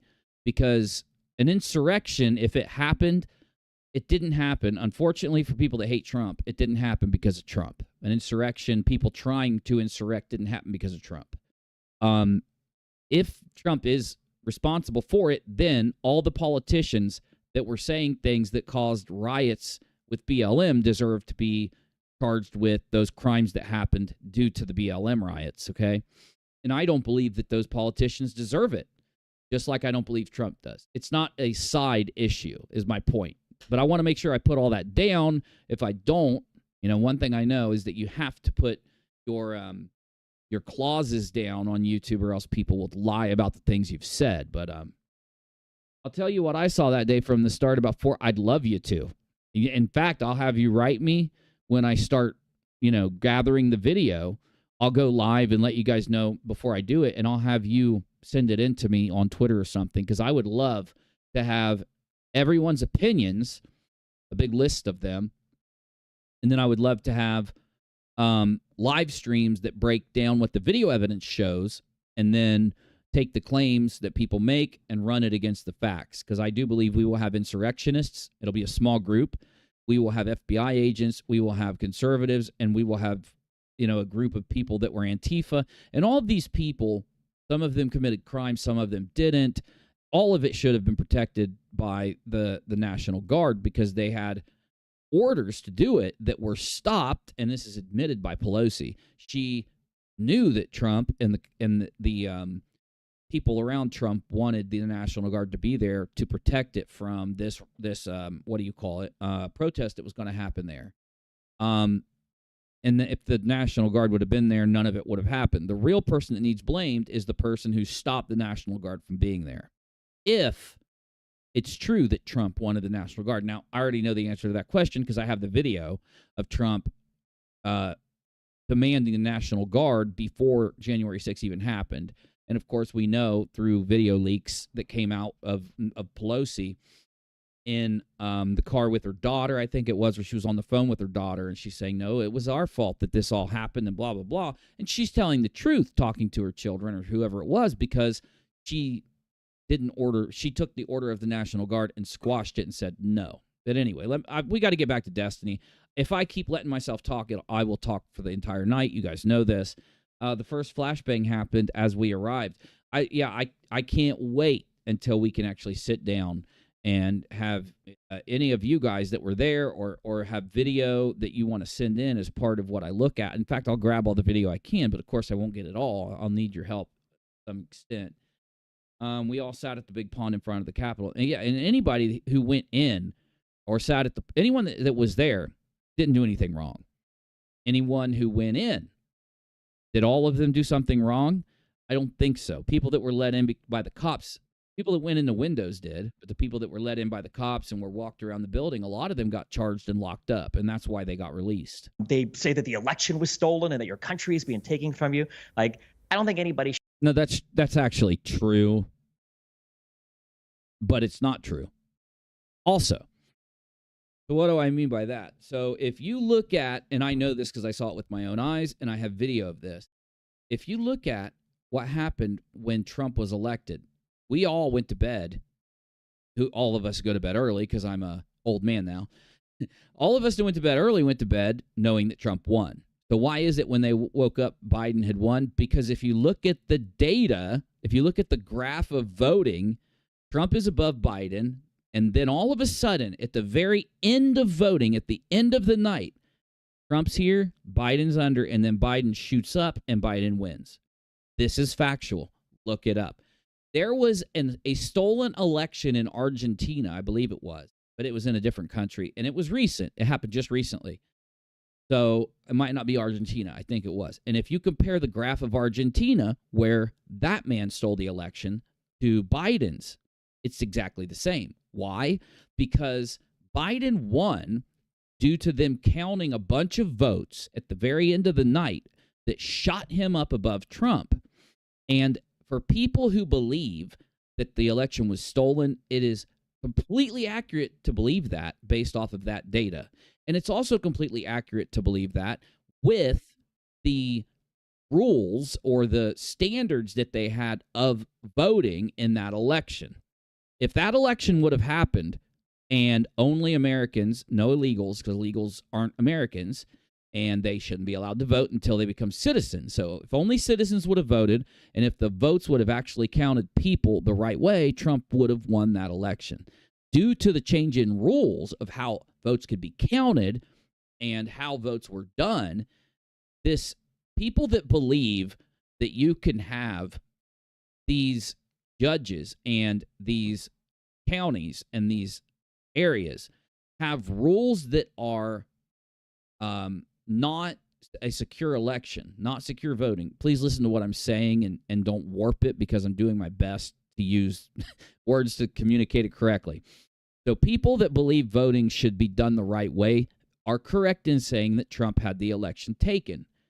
Though the people who say that it's crazy for you to believe that Trump had that election taken are people who believe that if you change the rules of voting and that becomes legal, then it's not stealing an election.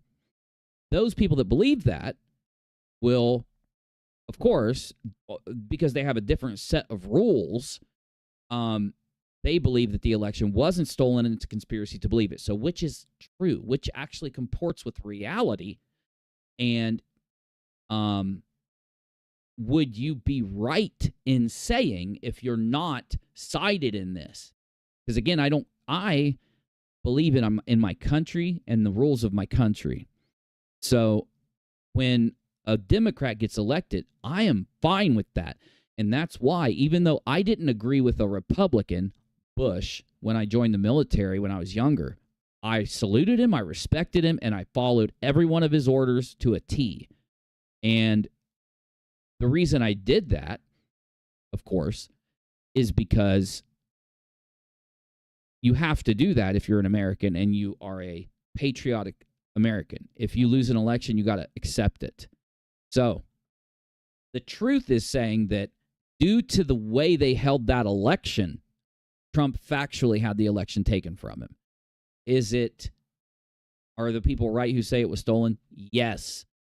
The people who change the rules of how we should count votes and what we should allow in votes, are they correct in saying that Trump didn't have it stolen from them? No, Destiny, you're wrong, because those rules, and that's why do you realize that there are places in the United States in this current election that claim Trump lost their area, but it's not because of the voting that happened. It's because they allowed illegals to vote there. Now, again, illegals is just an example. It's an example of them taking what should be the rules of a secure election and changing those rules so that they can say the person who won that they want to win won. So no, it doesn't have to be illegals voting that changes that area. It could be anything they do to the election law that changes that area's true outcome of how many people there voted for Trump compared to Biden, right? Do you feel what I'm saying? Okay, it's hard to get it out. But Destiny, you're wrong. They should be killed. I don't think anybody should go out and kill anybody. But when you engage in this... No, you do, Destiny. If you aren't going to criticize the people who are celebrating the assassination attempt, you agree with them. Sorry. Fact.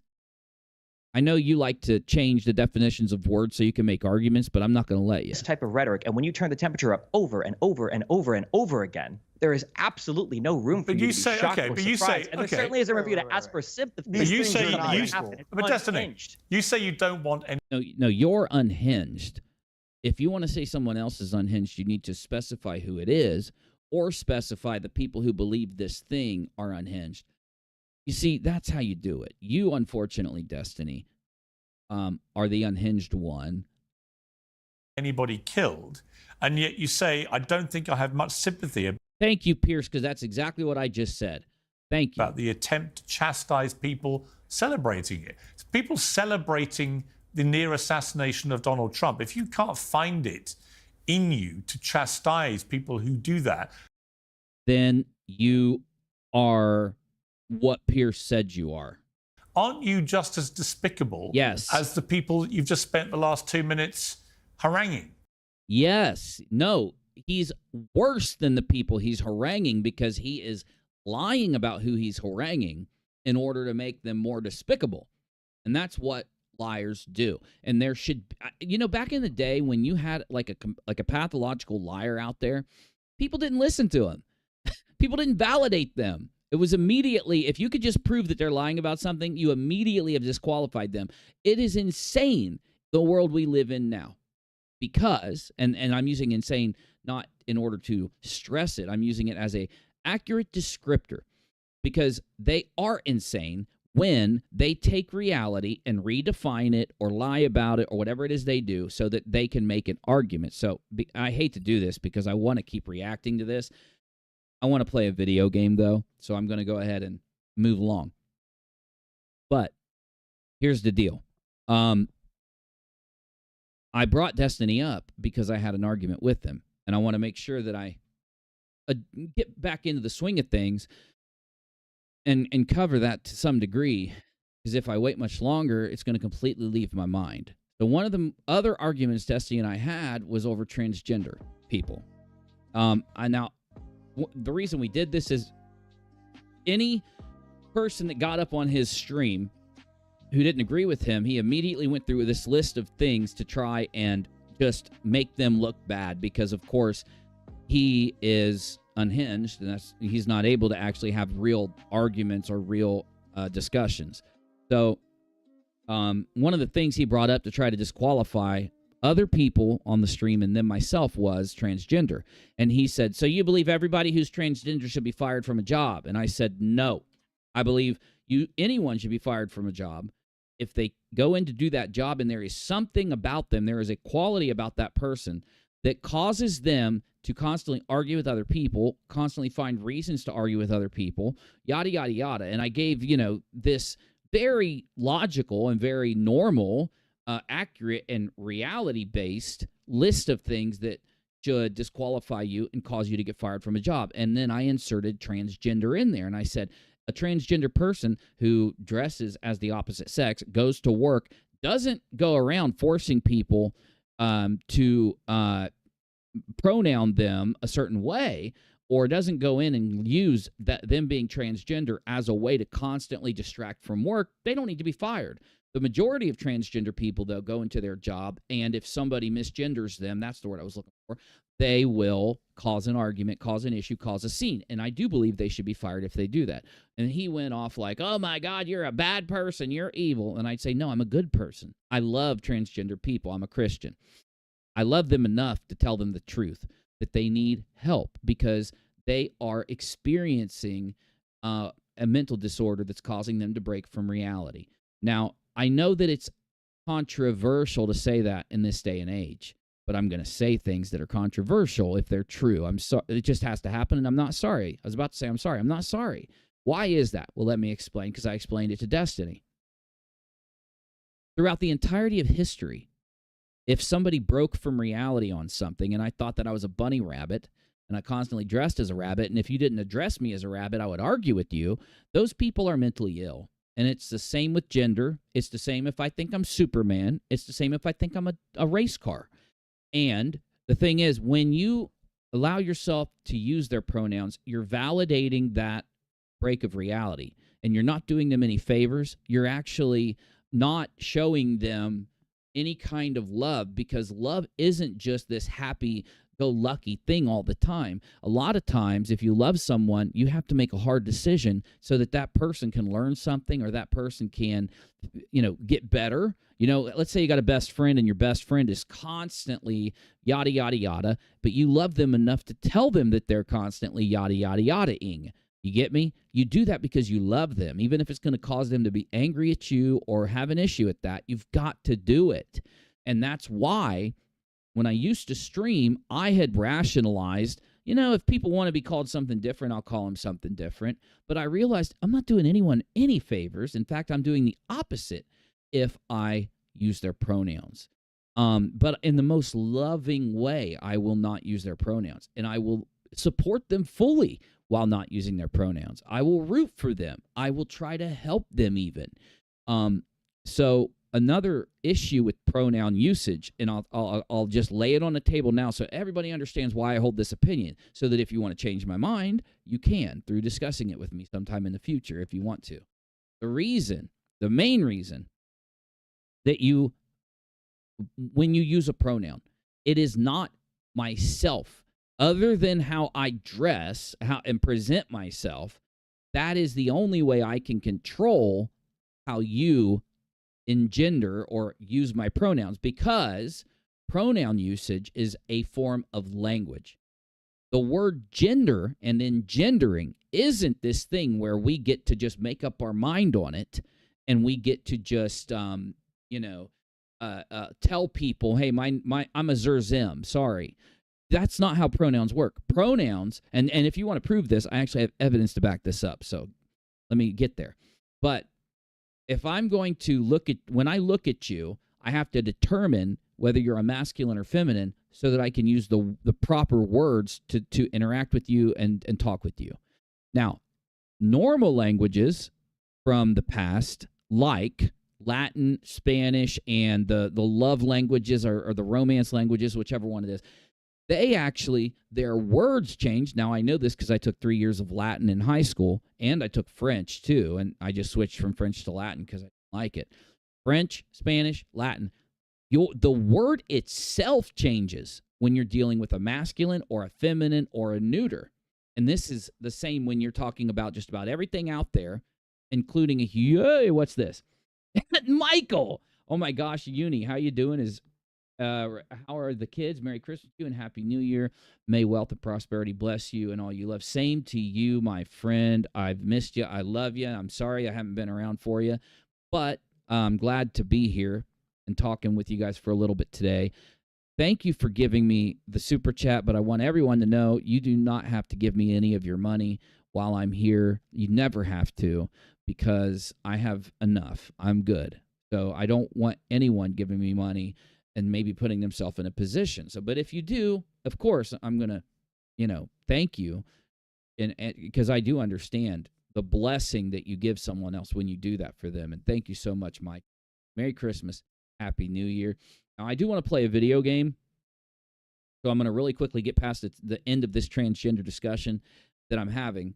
Of course, for those of you that just got here, it was all around based on a argument that I had with the live streamer Destiny on X a few months ago. And I want to get past that so I can boot up a game, because you know that when I boot up a game, I can interact with the chat as much as I want, and that's what I want to do on Christmas. Hey, Kathy. Negative, buddy. Oh, my gosh, dude. So good to see you. Merry Christmas, bro, and I hope everything's going great for you. I already said hi to Kathy. If I didn't, Kathy, Merry Christmas, but I'm almost positive I did. Negative, love you, man. So good to see you. And one of the main things I said when I went live is I don't care if we've ever disagreed on something in the past. I love everybody I've interacted with on YouTube, and I have such great memories with all of you. So I hope everybody comes in and says hi if you see me streaming in the next few months. And I also had to talk about how I had to learn to love JLR, and that was really hard. But I'm going to talk about that later in a video. So, but let me end the transgender thing.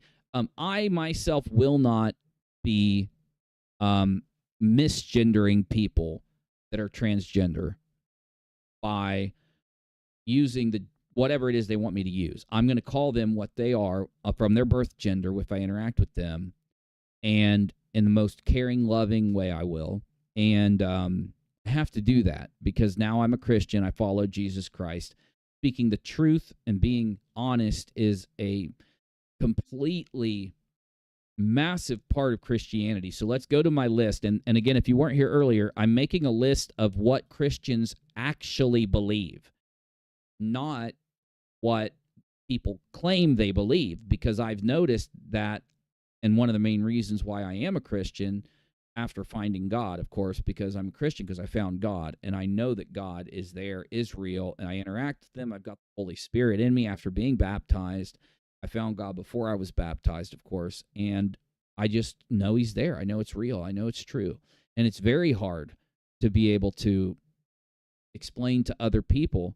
You have to have a mastery of the English language and a complete understanding of the person you're interacting with to be able to prove to them that God is real, because the only way to do it where we are is because of using words. We can't show them something.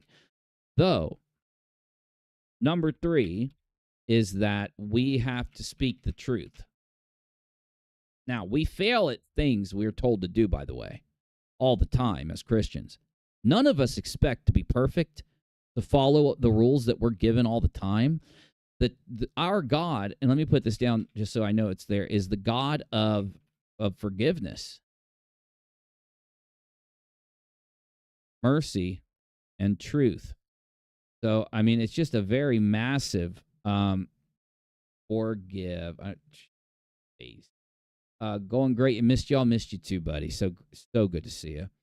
You identifying someone who believes in something, people who claim they are 87 genders. No, that's not true. That's not true, because when you believe, or when you claim that there are 87 genders, and I'll break that down for you if you want, you're actually inventing some new reality. God is a reality. It is an actual thing that's there, is a real tangible thing that you believe in, not based on what you invent. I don't get to make any of the rules when it comes to God, which is different from people that believe there's 87 genders. And the rules that were handed down by God came from God. So the only way that I can prove that to someone is that they, number one, have to have an open heart and truly want to know what the truth is. And then number 2, they have to be honest with themselves against the world. You have to tell yourself, I don't care what the world says. I don't care what, because of course God isn't in this world. God is in a different reality. He's in a different, what do you call it? So in order to be able to even show someone the truth, they have to be honest. They have to want to know what the truth really is. Will they accept it if God's not there and isn't real? Will they accept it if God is? And when you find that's what you call a person with an open heart and an honest person. You can then give that person parts of the Bible, the parts of the Bible that are there that show people. You can instruct them how they can prove that God exists to themselves by praying and by, like I said, being honest with themselves, being completely ready to take whatever the truth is there. And when you pray to God with that open heart that I described, completely unbiased, ready to believe whichever side there is, and you're also, if God exists, ready to submit and obey him. That's one of the main things. Now, again, you're not going to succeed at submitting and obeying him until you die and until you have Christ's aid to do it, though you can try with all your heart and might to submit and obey God. And so if God exists, you have to be ready to do that. And if God doesn't exist, you have to be ready to accept that. And you have to pray to God after reading bits of the Bible for God to show you the truth. And it will happen, because it happened to me. Straight full-on atheist who became a Christian due to exactly what I'm describing to you. And you're not going to meet, not every Christian out there puts enough time into reading the Bible and puts enough time into studying and puts enough time into, what's the word? Is it evangelizing? I hope I'm using the right word, to be able to adequately explain to other people what the truth is. Now, luckily, I've been given that gift to be able to explain things. That's why I was on YouTube for so long, I think, successfully. And so I really think I can prove and explain to people that God exists. So, yeah.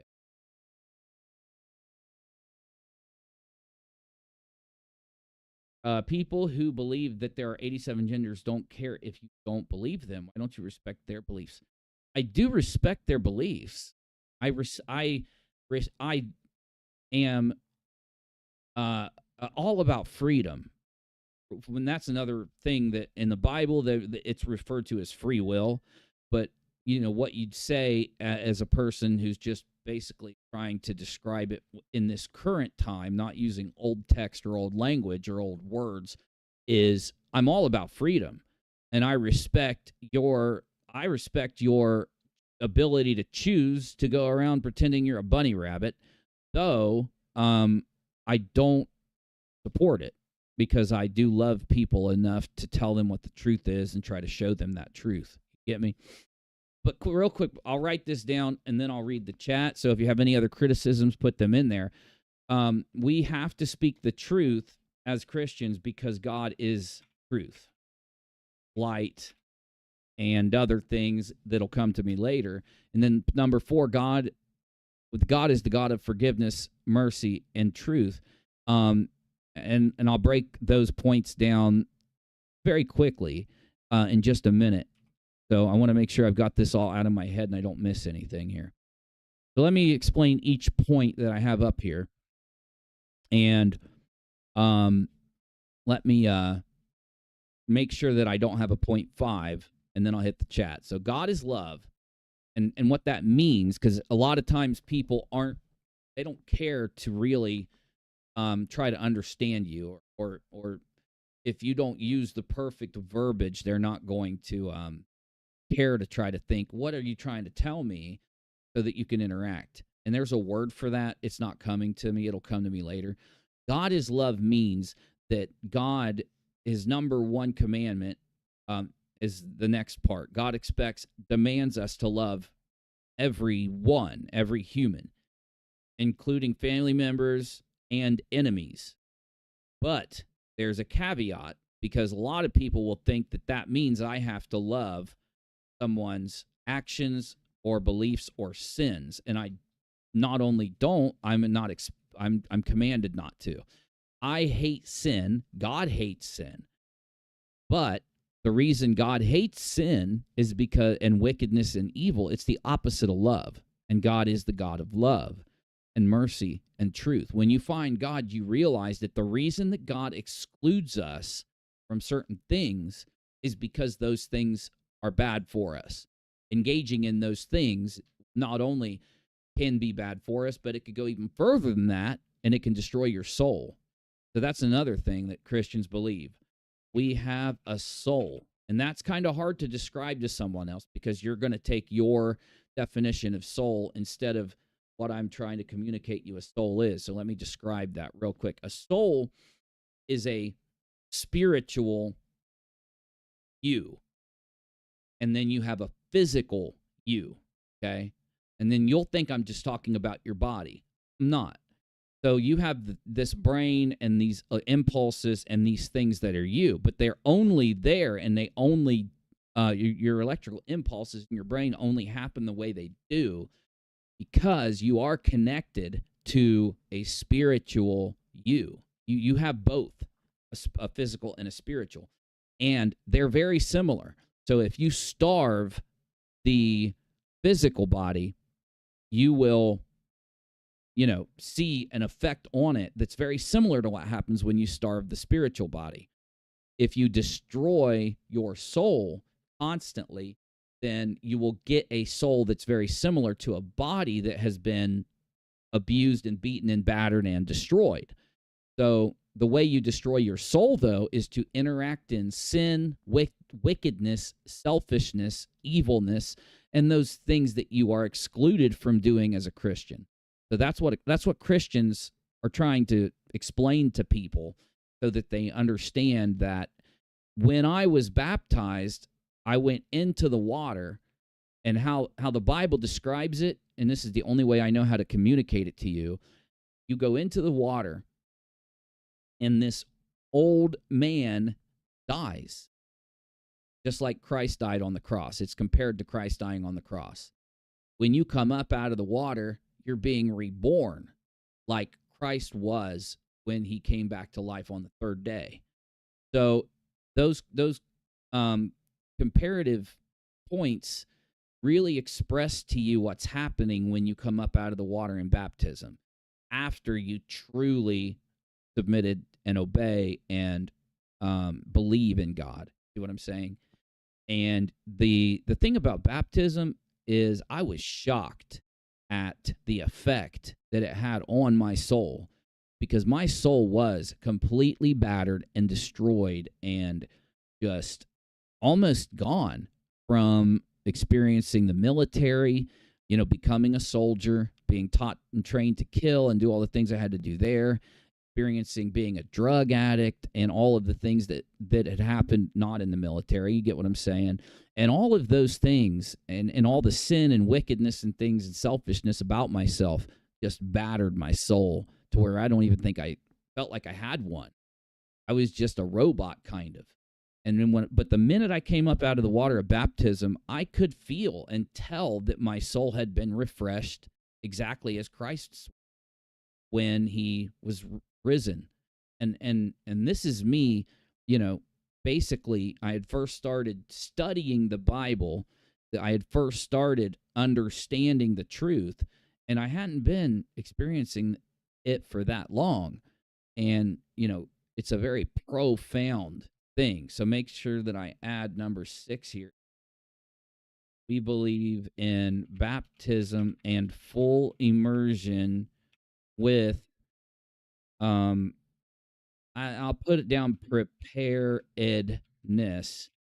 But all I'm trying to put down in preparedness is you are truly looking for the truth, full open mind looking for the truth. You get me? Okay. Sorry about that. Got it down. Let me hit the chat and we'll come back to it.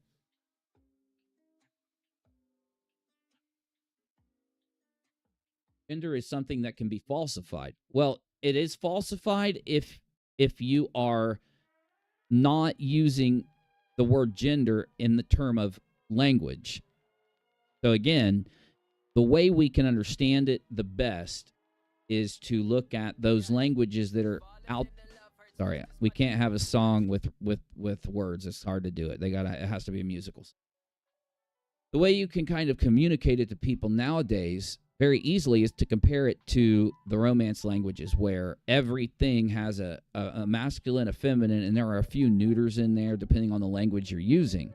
So when you talk about a certain thing, the word itself changes to describe a masculine object that is this, but if you're going to describe a feminine object with the same word, it'll become a different word because it'll have a prefix, suffixes, and depending on the language you're using, that's what engendering is. Engendering is I'm using language and I have to communicate and engender through communication so that I can properly communicate with people, properly write it down, my language, my communication, properly speak my communication so they can properly understand it. That's why you cannot engender yourself. You can't, and what I'm saying there, just so you get me, you can't designate your pronouns. The person speaking with you has to, because they have to properly identify or engender you in language to communicate. Now, the English language has lost a good portion of that language-based, which the word engendering only applies to language. It does not apply to your sex identity or whatever it is they say. And that is a corrupt, it is a lie that has been cooked up in this current ideology that's out there that attempts to take the concept of engendering in language and replace sex, which is a physical, real thing that can be determined without your input, you see? And that's why other people can, when communicating, engender. If gender truly was what people have changed the word into meaning, then it would be proper for myself to pick my pronouns or my gender, you see? So, again, you are helping a person. You are, aiding a person's a better word to use when you explain to them, hey, this is why I can't, play this gender ideology with you. is because I have to then myself succumb to a lie and be involved in a make-believe, a lie, something that doesn't comport with reality and truth, in order to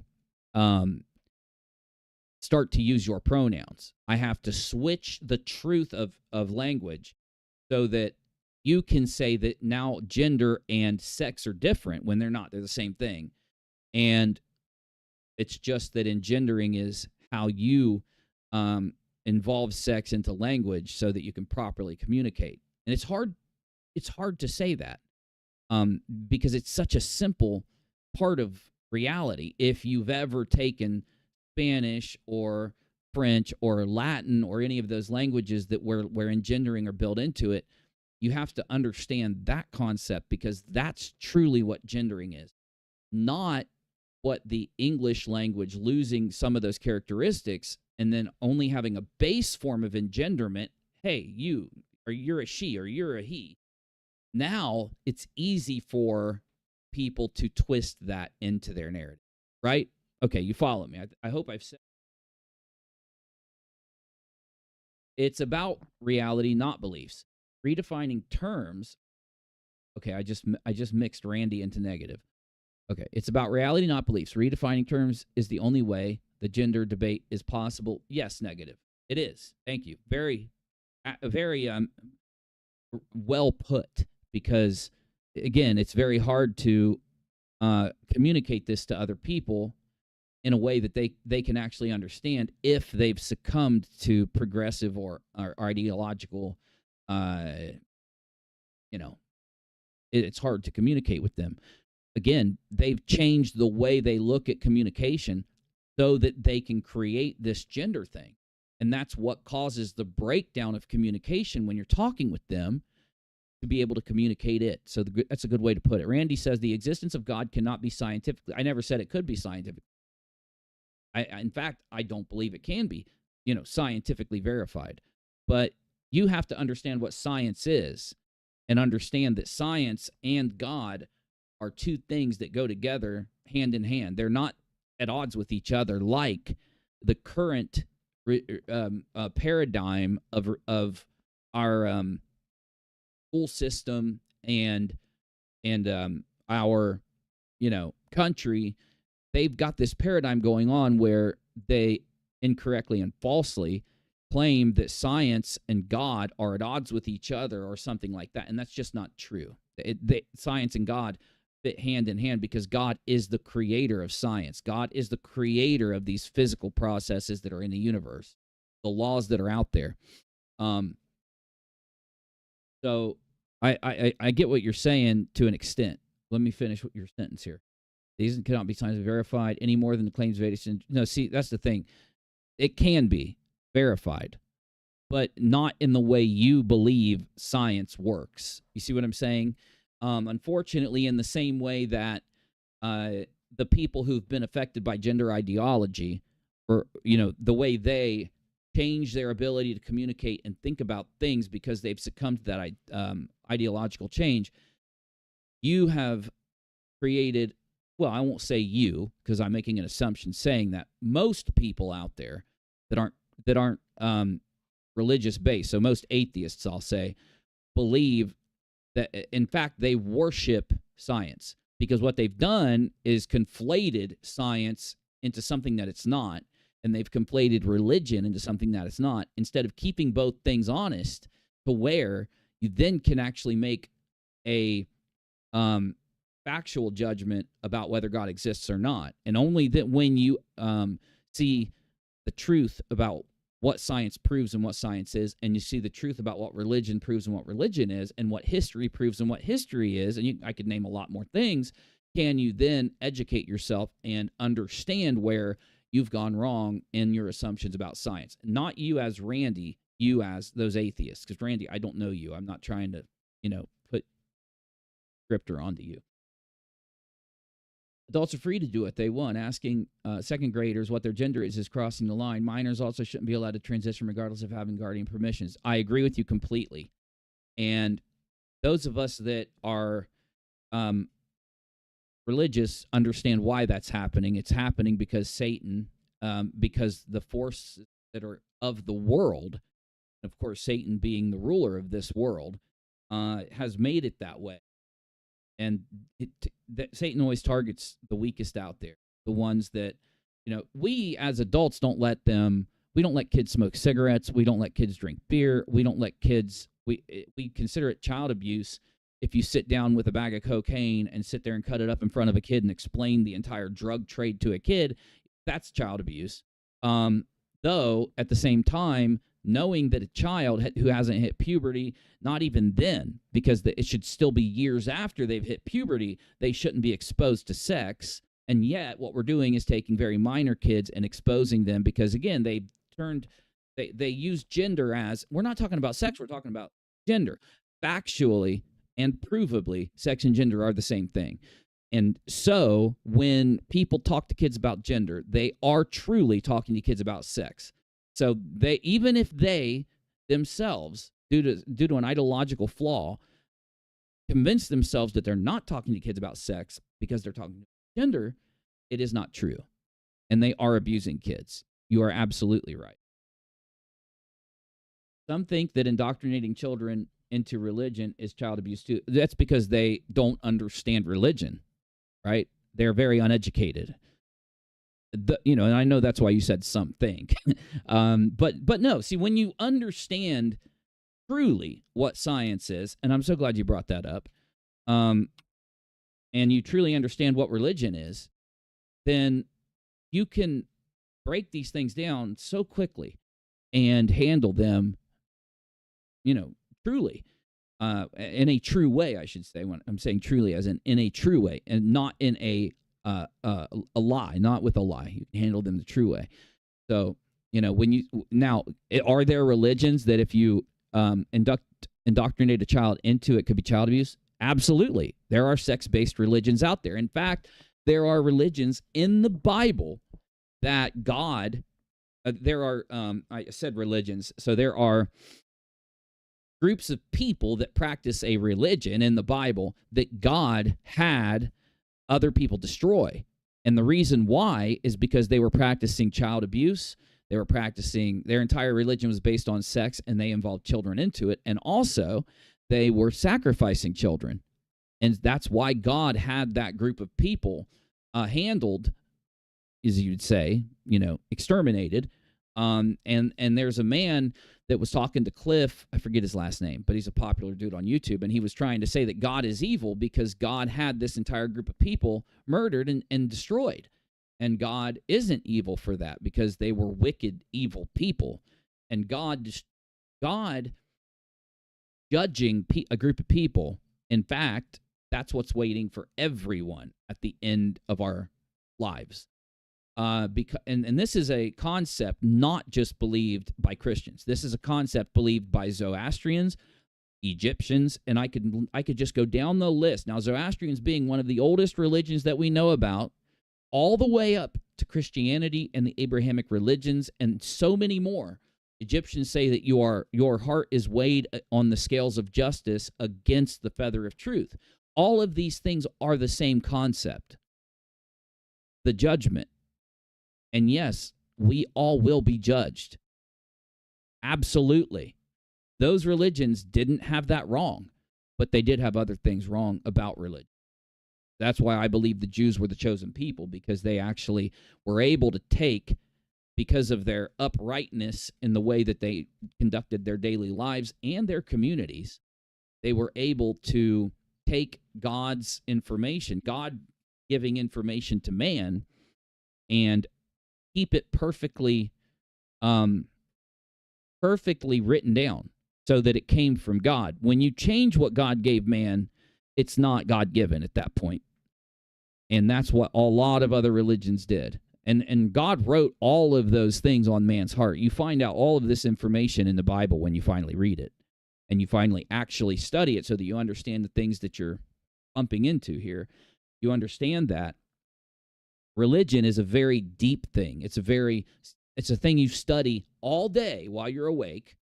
It's a thing you study every day. It's a thing you live. And it's not this empty thing. That's the lie that people have done to religion out there. so that they can try and keep as many people from the truth as possible. They try to get you to think that religion is literally this tiny little thing that you do, and then bam, you're just this happy Christian walking around, when in reality, Christians, one of the main tenets of Christianity is that we can never fulfill God's commandments. We are always going to fail, okay? And this is a key tenet of Christianity. It's in the Bible. No one is perfect. In fact, I could read it from Isaiah. I think it is right now. I know where it's at. I mean, I just would have to look real quick for it, and I don't want to do that right now. We're running out of time, as always, when we go live. And, of course, I'll hit the rest of the chat very soon. I'm not ignoring anybody. One key tenet of Christianity is that we are imperfect as humans, as people on this earth. We will only be able to attain the ability to follow God's command perfectly when we die through Christ. That's why you have to have Christ to see the Father. The way to the Father, as in heaven, because regardless of where heaven is, the definition of heaven has also been, redefined in the world, but you can find the true definition in the Bible. The definition of hell and what God is going to do to you has been redefined in the world. You can find the truth in the Bible, of course. Heaven is where man and God both live. Okay, that's heaven.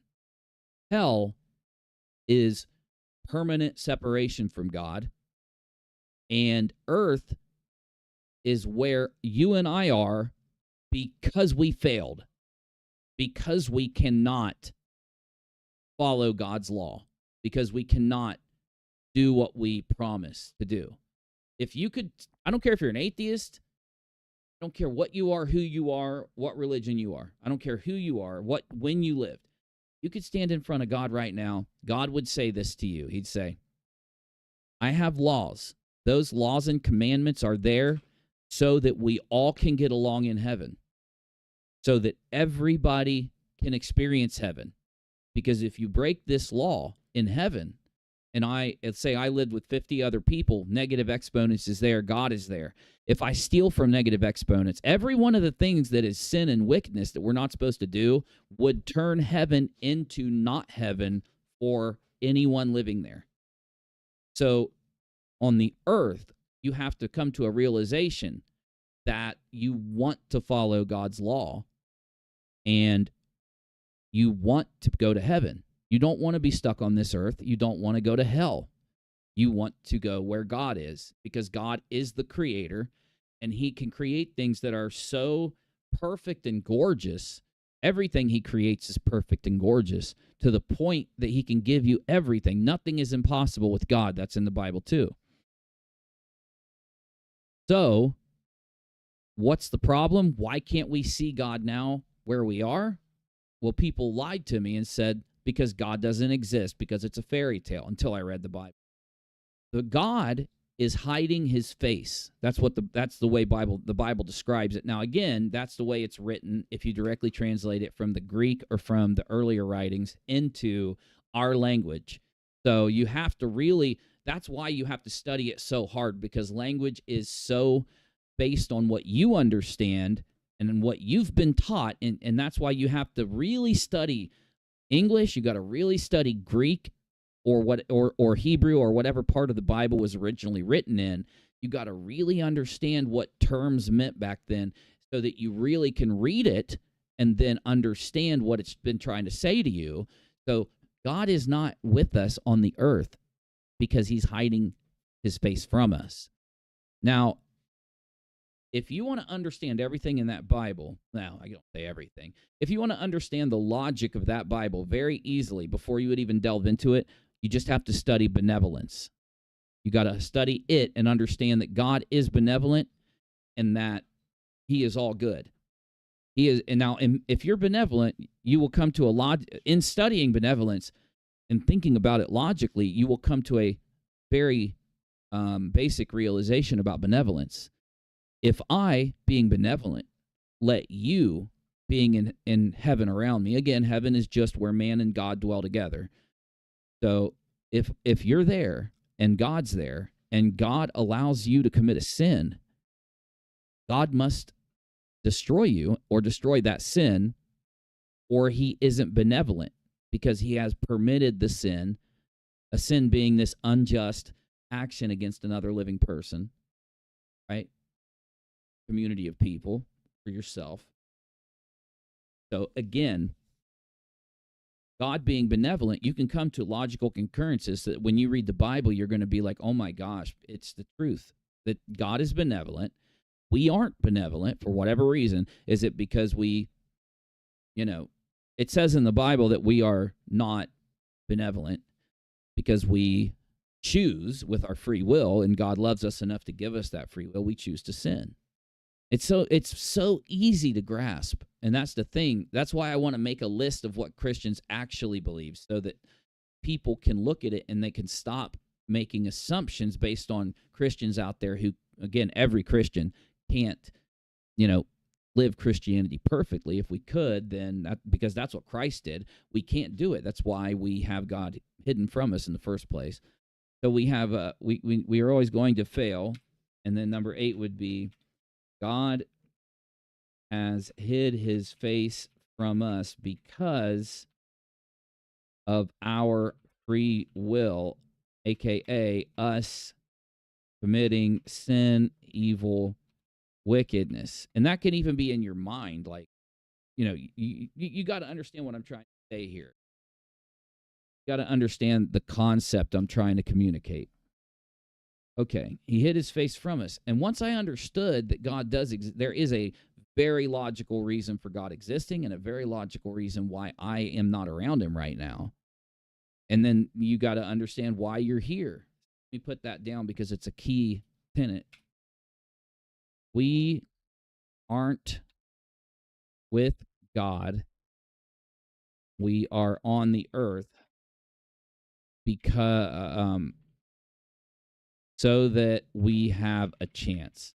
So when you understand the rules of the earth, as in you understand why it was created, what we are here for, what will happen when it's destroyed, what will happen at the end, the reason all of these things happen. Why did a Savior come to the earth? Why did God come to the earth as a Savior? Why did all of this come to pass? And you fully understand that. Then you understand that the reason God didn't just destroy us in the first place is because he loves us. And he knows that unfortunately, by giving man free will, there will be many men. In fact, the majority, and it says this in the Bible too, the majority of men will not decide with their free will to come to God. They won't decide it. God loves people enough to give them that choice. Though he knows, God knows that there will be a smaller group of people, of humanity, that will go to God. And he has given us a way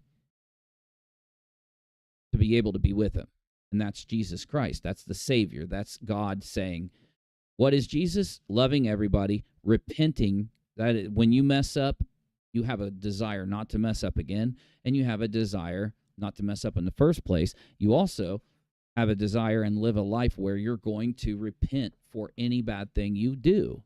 You're not just going to run away from God because you mess up. You're going to understand I'm flawed. That's why I mess up. I need Jesus because I'm flawed. If I go to Jesus and if I obey him until the end of the earth, I will be given that reward that is deserved, where I will exist with God, exist with Jesus in heaven at the end.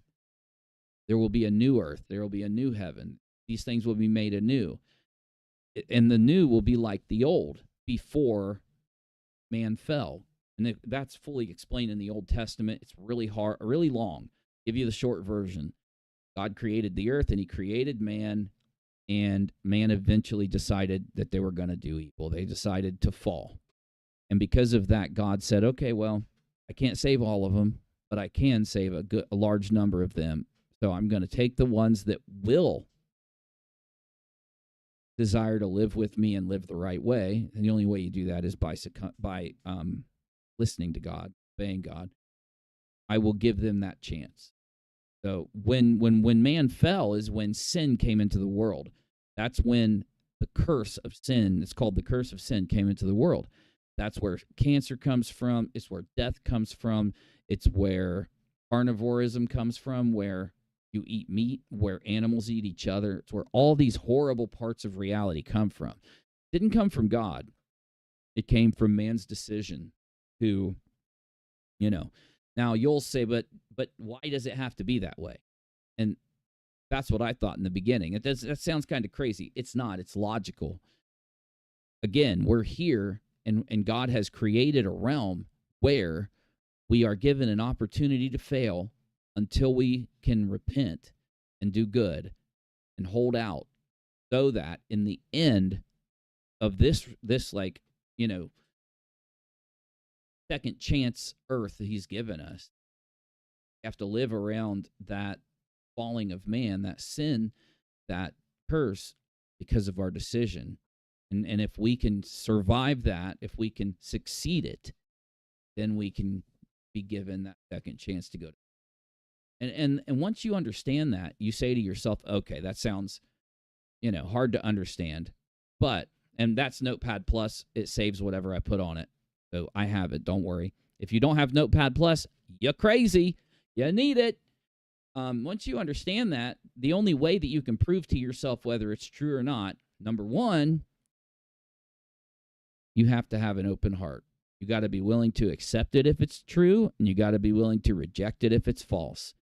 You have to read the Bible then. And when you start to read the Bible, you're going to be like, this is so much information, I really need help with it. Yeah, you have to go and find other people out there who are Bible-based people. And that, what I mean is, you'll find a lot of Christians out there that believe a lot of things. Some of them believe things that aren't in the Bible. I would tell you to find the ones that only believe what's in the Bible and only go by God's word. And say to them, I'm not a Christian, but I want to know if this Christian stuff's real or not.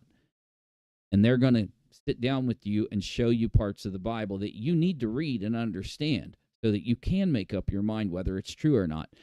The thing is, I was an atheist. I was in every atheist's shoes. I had an open heart. I wasn't biased.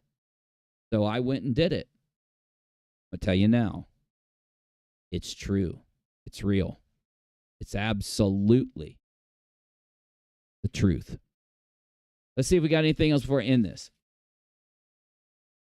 I'm referring to using the educational system to indoctrinate children to gender dysphoria is normal. Oh, no, and I agree, negative. Gender dysphoria has always been in the DSM. Is it called the DSM-5 or something? You get where I'm going. And I agree. I don't think that any of these things are bad. Even transgender people, I think they are people. I think that they are being constantly targeted by wickedness, sin, and evil. And they're confused. They're lost. If they're not a Christian, they have nothing to guide them. And unfortunately, they have, especially as children, man, I'm so grateful for childhood I had, because could you imagine being a child now and being attacked with the things that kids are attacked with nowadays? It's just, when SCOTUS nominated cannot define a female, we have a problem. Oh, I know. And that's the thing. If you look at that clip, it's a complete breakdown of language, logic, reason, and truth. So, yeah, I'm with you. Science deals with the natural world, and religion falls into the metaphysical. Exactly. I've been a theist officially for a good year or so. Some of our talks, along with Navy, were big factors. After many conversations with my girlfriend, I finally realized that truth. Dude, I could literally cry right now with joy, just knowing that I could have that kind of effect on anyone, that I could actually take the realizations and logic that I had of someone else, friend, that experienced those realizations, discussions, and logic, also find the truth. It's such a rewarding thing. It's the most rewarding thing about YouTube, truly. And yeah, Navy's a really good guy. So he was the perfect person to be around for us all to be able to. I mean, he was a Christian. He was suffering through us.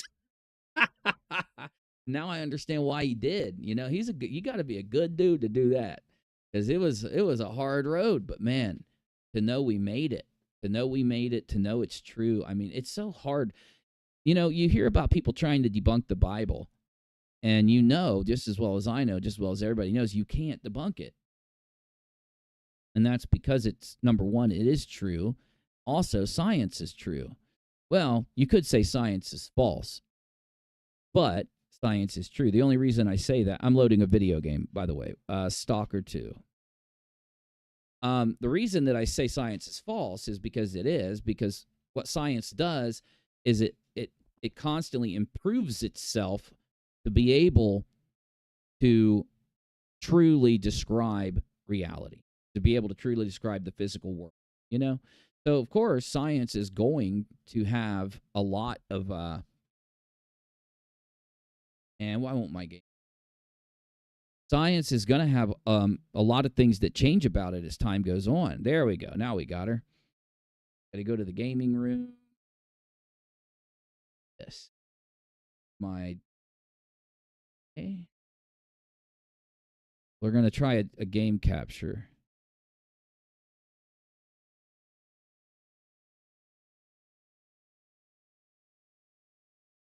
Okay. We got to load the right save. Why am I on this side? I want to be on this side.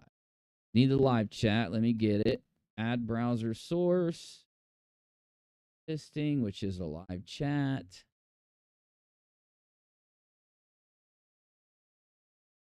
Bam. All right, now we need our game capture to capture Stalker Chernobyl, and let's hope it works. Sometimes it don't. Well, holy cow.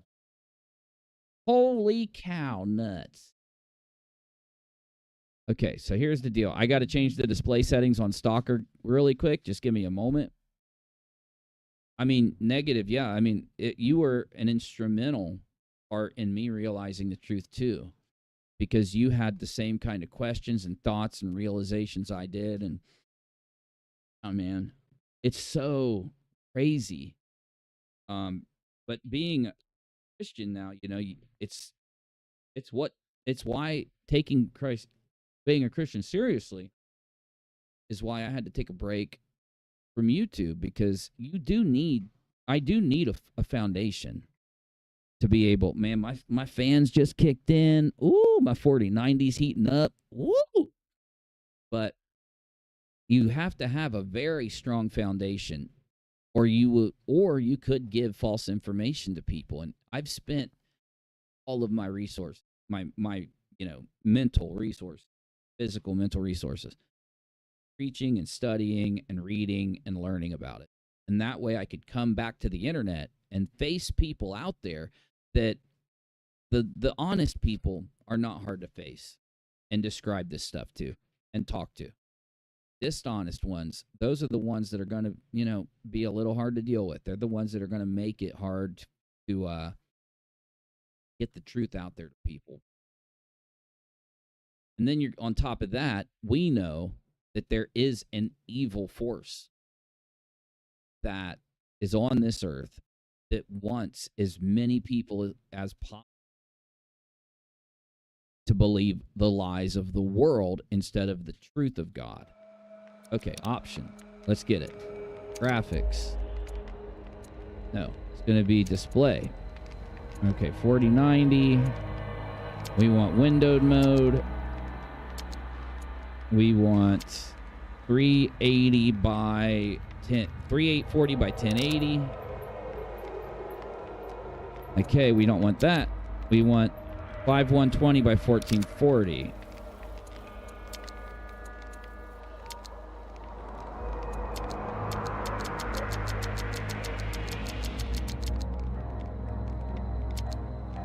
What are you making?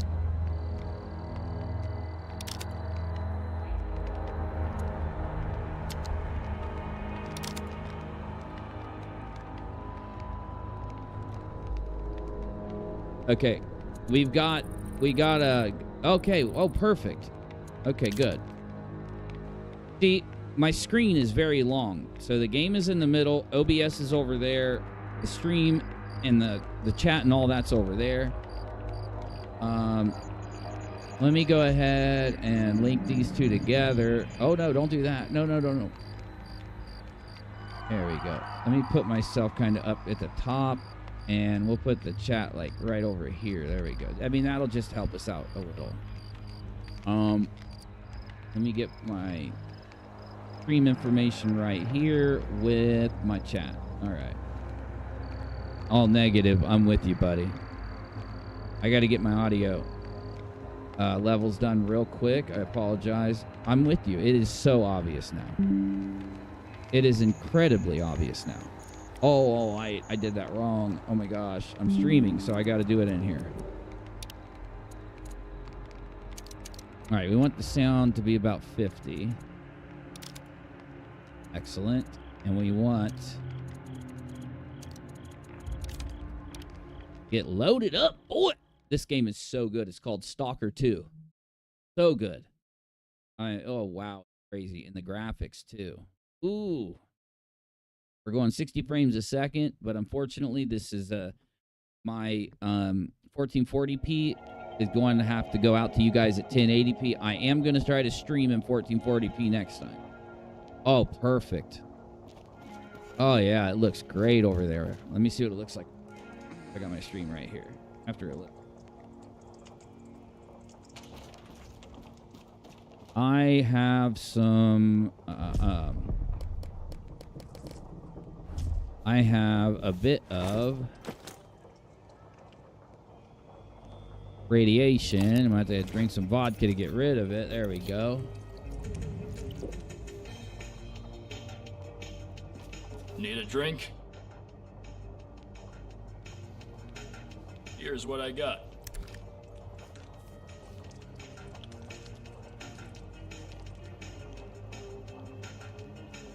I want to use these.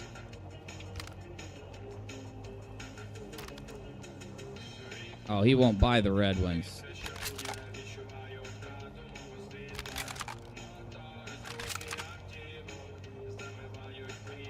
Let me see here. Okay, I got a perfect one of those. I need to repair those. It's obvious to anyone with an open heart who will pick up the Bible, turn to the New Testament, and actually read it.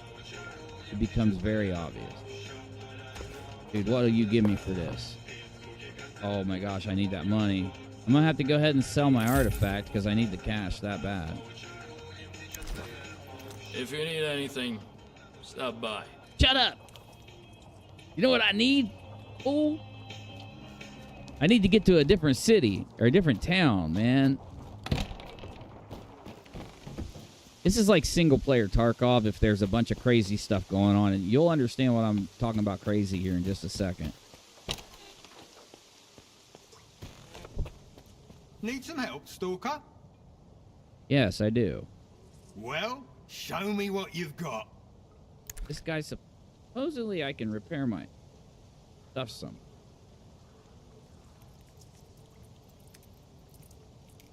He's got... Oh, look at that. Oh, is this the... Yeah, this gas mask is worth 10,000. Physical protection is a bunch. Oh, wow. Way better than what I got on. Whoa, what was that? Hold up. Well, show me what you've got. Looked like a sight. Oh, yeah, that's a sight. Open collimator sight. Holographic. I want this. I'll get... Oh, I can't afford both. Nice, I got a sight, baby. See ya. Shut up. Leave me alone. Leave me alone, guy. There should be like a workbench or something. What the heck? Did I really just get a guitar?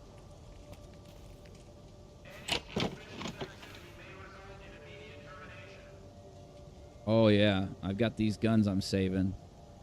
Where did that guitar go? The guy really can, like... How did I tab? Oh, wait. G. For guitar. Oh, I can play it.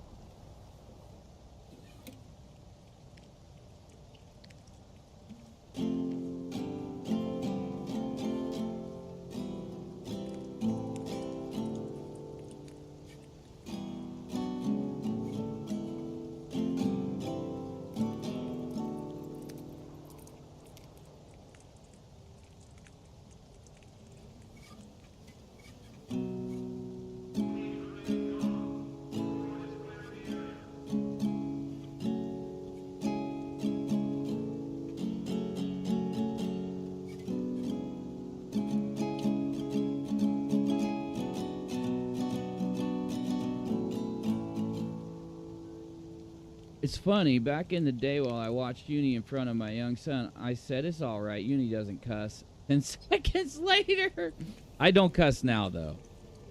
Hope I didn't cuss. I might have. It slips by. Slips by. All right. Let's see here.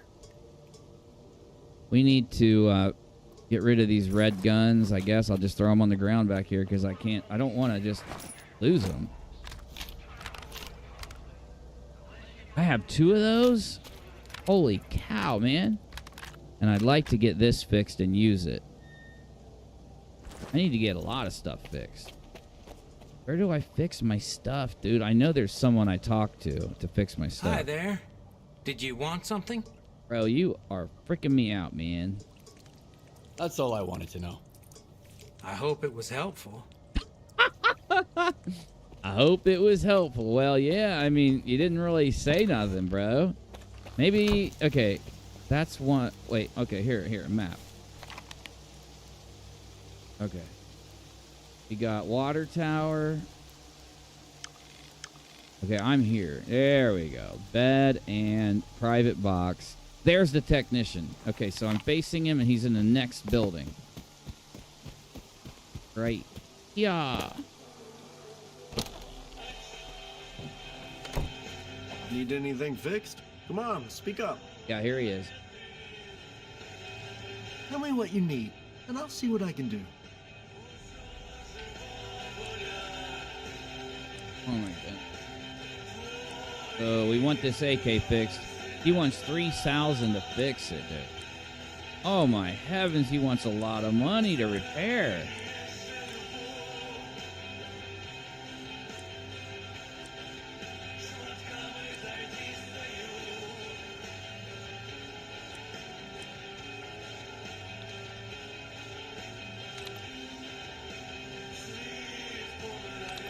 The condition is too low.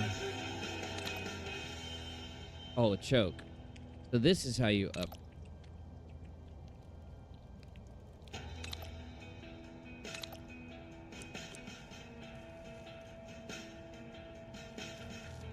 How do I put the sights on that? Oh, that's gotta be. Okay, this one is not busted up. 2-stage gas regulator, adjustment, just caliber, rubber layer, like what? No. Oh my god, I spent the money. Oh, hold up. Right there. There. Okay. Got a sight mount on that. See you around. Shut up. Shut up, dude. This one. So what if where's that sight I bought? Can I put it on there?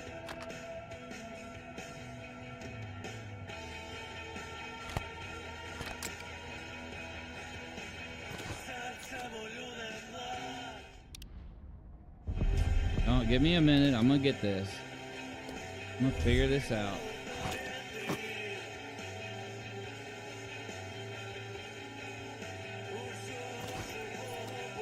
Journal. I need my journal.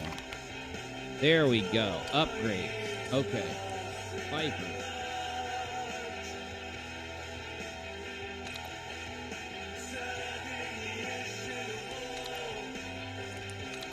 I put that on. I should be able to attach this thing now.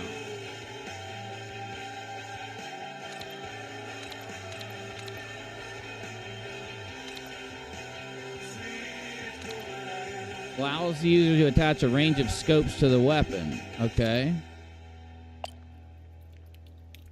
Equipment wear and tear. No.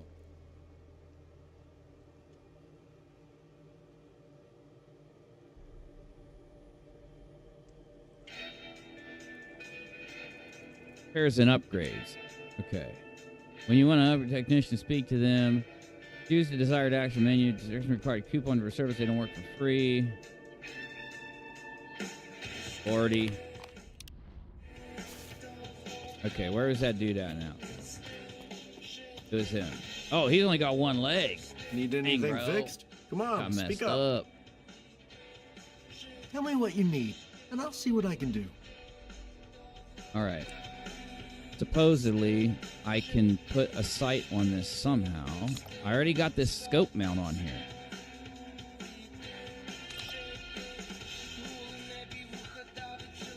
Yeah, there we go.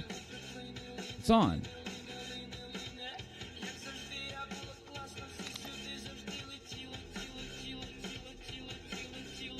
So, what now? Okay. Why does the zone need technicians? They make sure your gun barrel doesn't fall off when you most need it. And if it does, at least they'll be here to replace it. Weapons upgrades, repair. Tell me what you need, and I'll see what I can do. One more time. Need a hand with anything? I'm glad you're here. As a matter. Oh my gosh, I didn't want to. I didn't want another quest, honestly. I have the court. They were. Okay, journal. Upgrades. Viper 5. I can tell it's got a scope mount now. Somehow I got to figure out how to put this scope on it.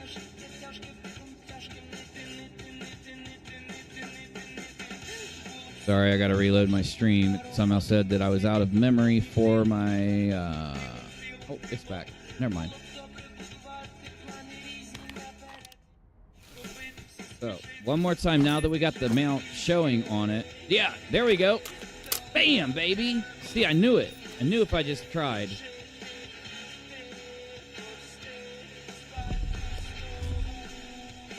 Okay.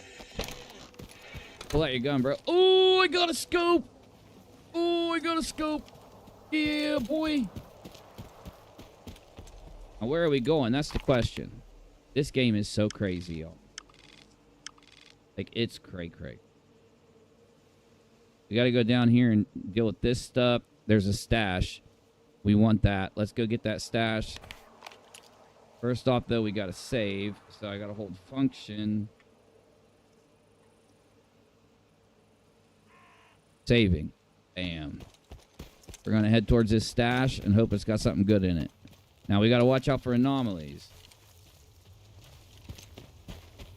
Puppy.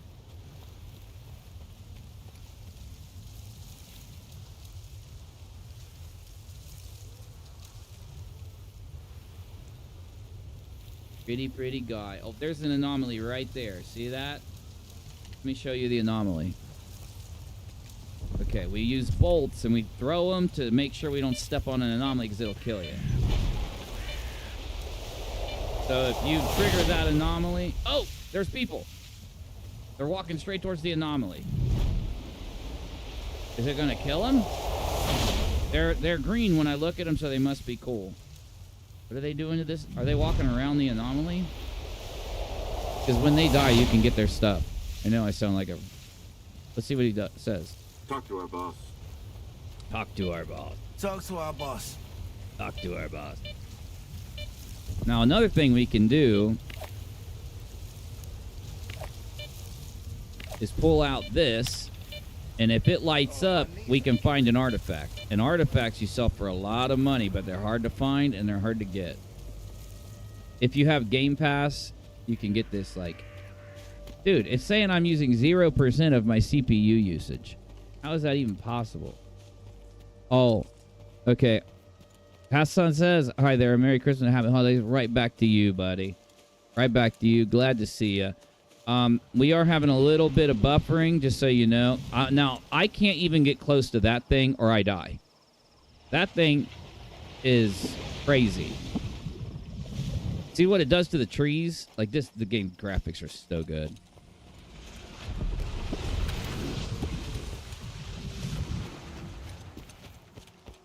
Okay, we got to go that way to get to this stash. Oh, there it is. See all that craziness out there? That looks like is where we're going.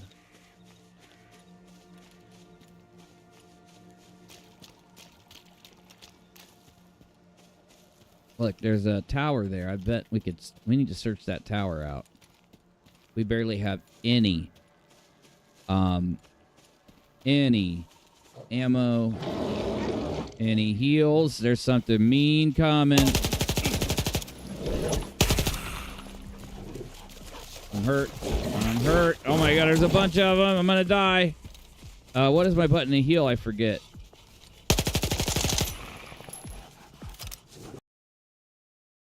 Where's my heal? I forget. Where's my... No. This one.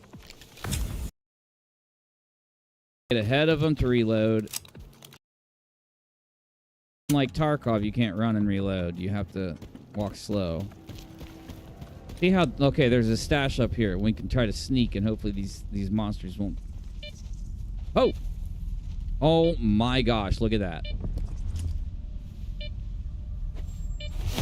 Oh, holy cow, man. That would have just straight busted me, dude.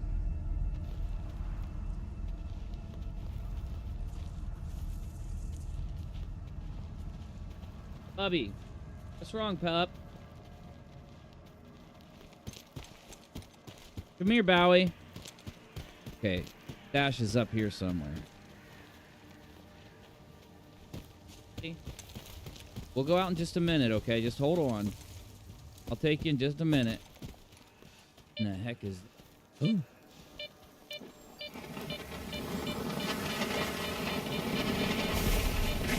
This thing will probably kill me.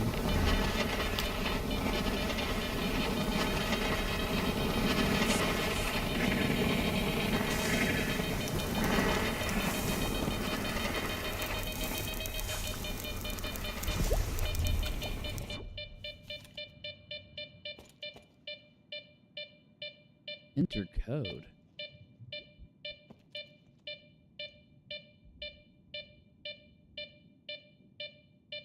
I don't even know if my freaking number pad's on.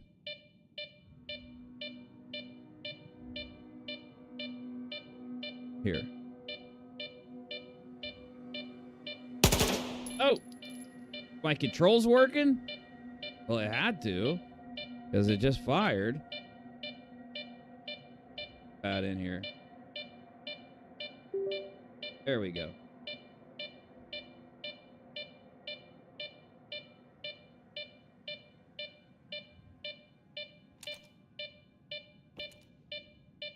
Maybe it's not going to let me enter the code because I don't have it. There's an X right there. What's the noise? Crap. I don't have the code. So I just went through all that for nothing, dude. Wait a minute. Is that a stash? Save the game.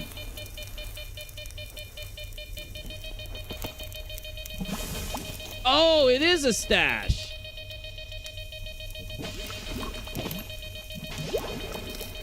That's how you get that stash. Oh, I stepped on it. All right, good. It didn't kill me.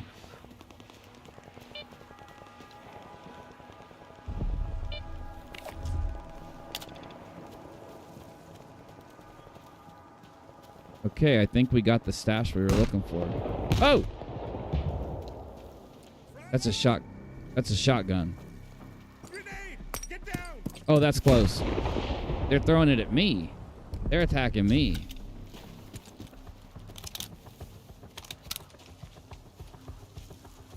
Someone's after me. Oh! Sounds like it's coming from in there. Let's just go. We just gotta go. Oh, there's an anomaly. I'm on the anomaly. I'm on the anomaly. I'm on the anomaly. Oh my gosh. Good thing I had some stamina, dude. Oh, look. We can climb that. Well, maybe. No, we can't.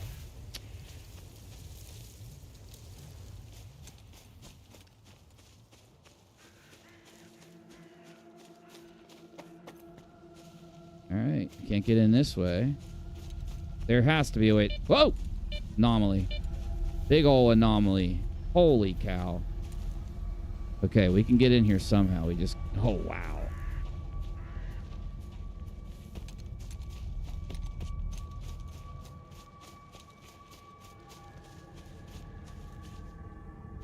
You got it. Oh! Anomaly. Big anomaly. Dangerous anomaly.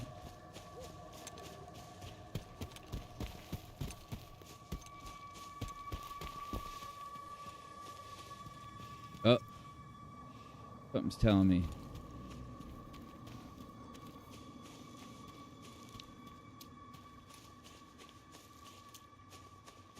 Come on now. There's got to be a way in here. What am I hearing, dude? Hearing something.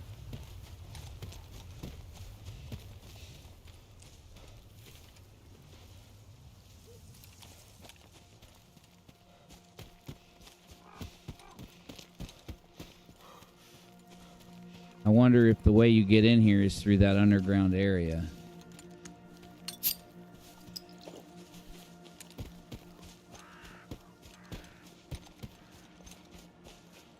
Dude, come on now. Oh!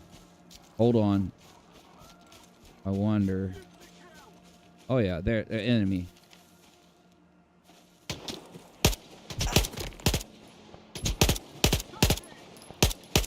Grenade! And I'm hit. I'm gonna die.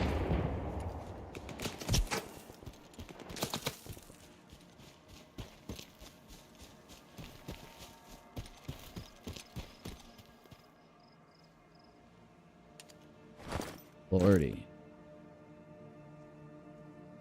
I don't have any bread, do I? Hours.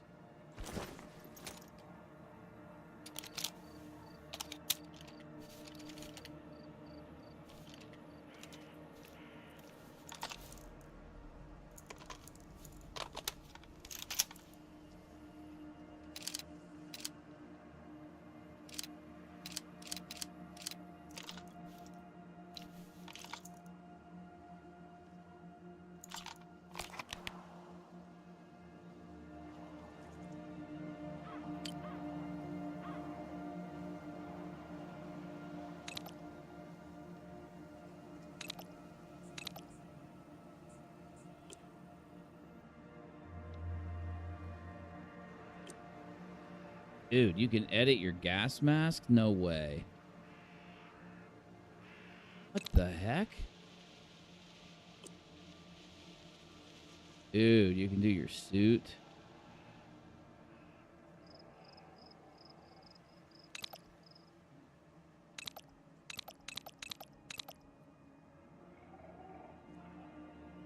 Rachel, is Bowie crying? Rachel. Bower dog. Bower. Rachel? All right, y'all. My puppy dog wants my attention. I gotta stop. What a silly little guy. What a silly guy. Look, any of you guys that came in and said Merry Christmas or hello even, negative, dead, everybody. Man, Darth Chaz, all y'all, especially anyone new. Who's Randy or whoever it was that came in and was talking about religion. Thank you. Very kind. You guys are very awesome. I very much appreciate you. I'm going to stream more. I'm going to start working on this. Days when I have a little time, I'm going to jump on. Okay. It's been crazy lately for me. Luckily, I'm going to have some free time. So I hope to see you soon. Make sure though, do me a favor. You think that God isn't real. How do you know? Unless you research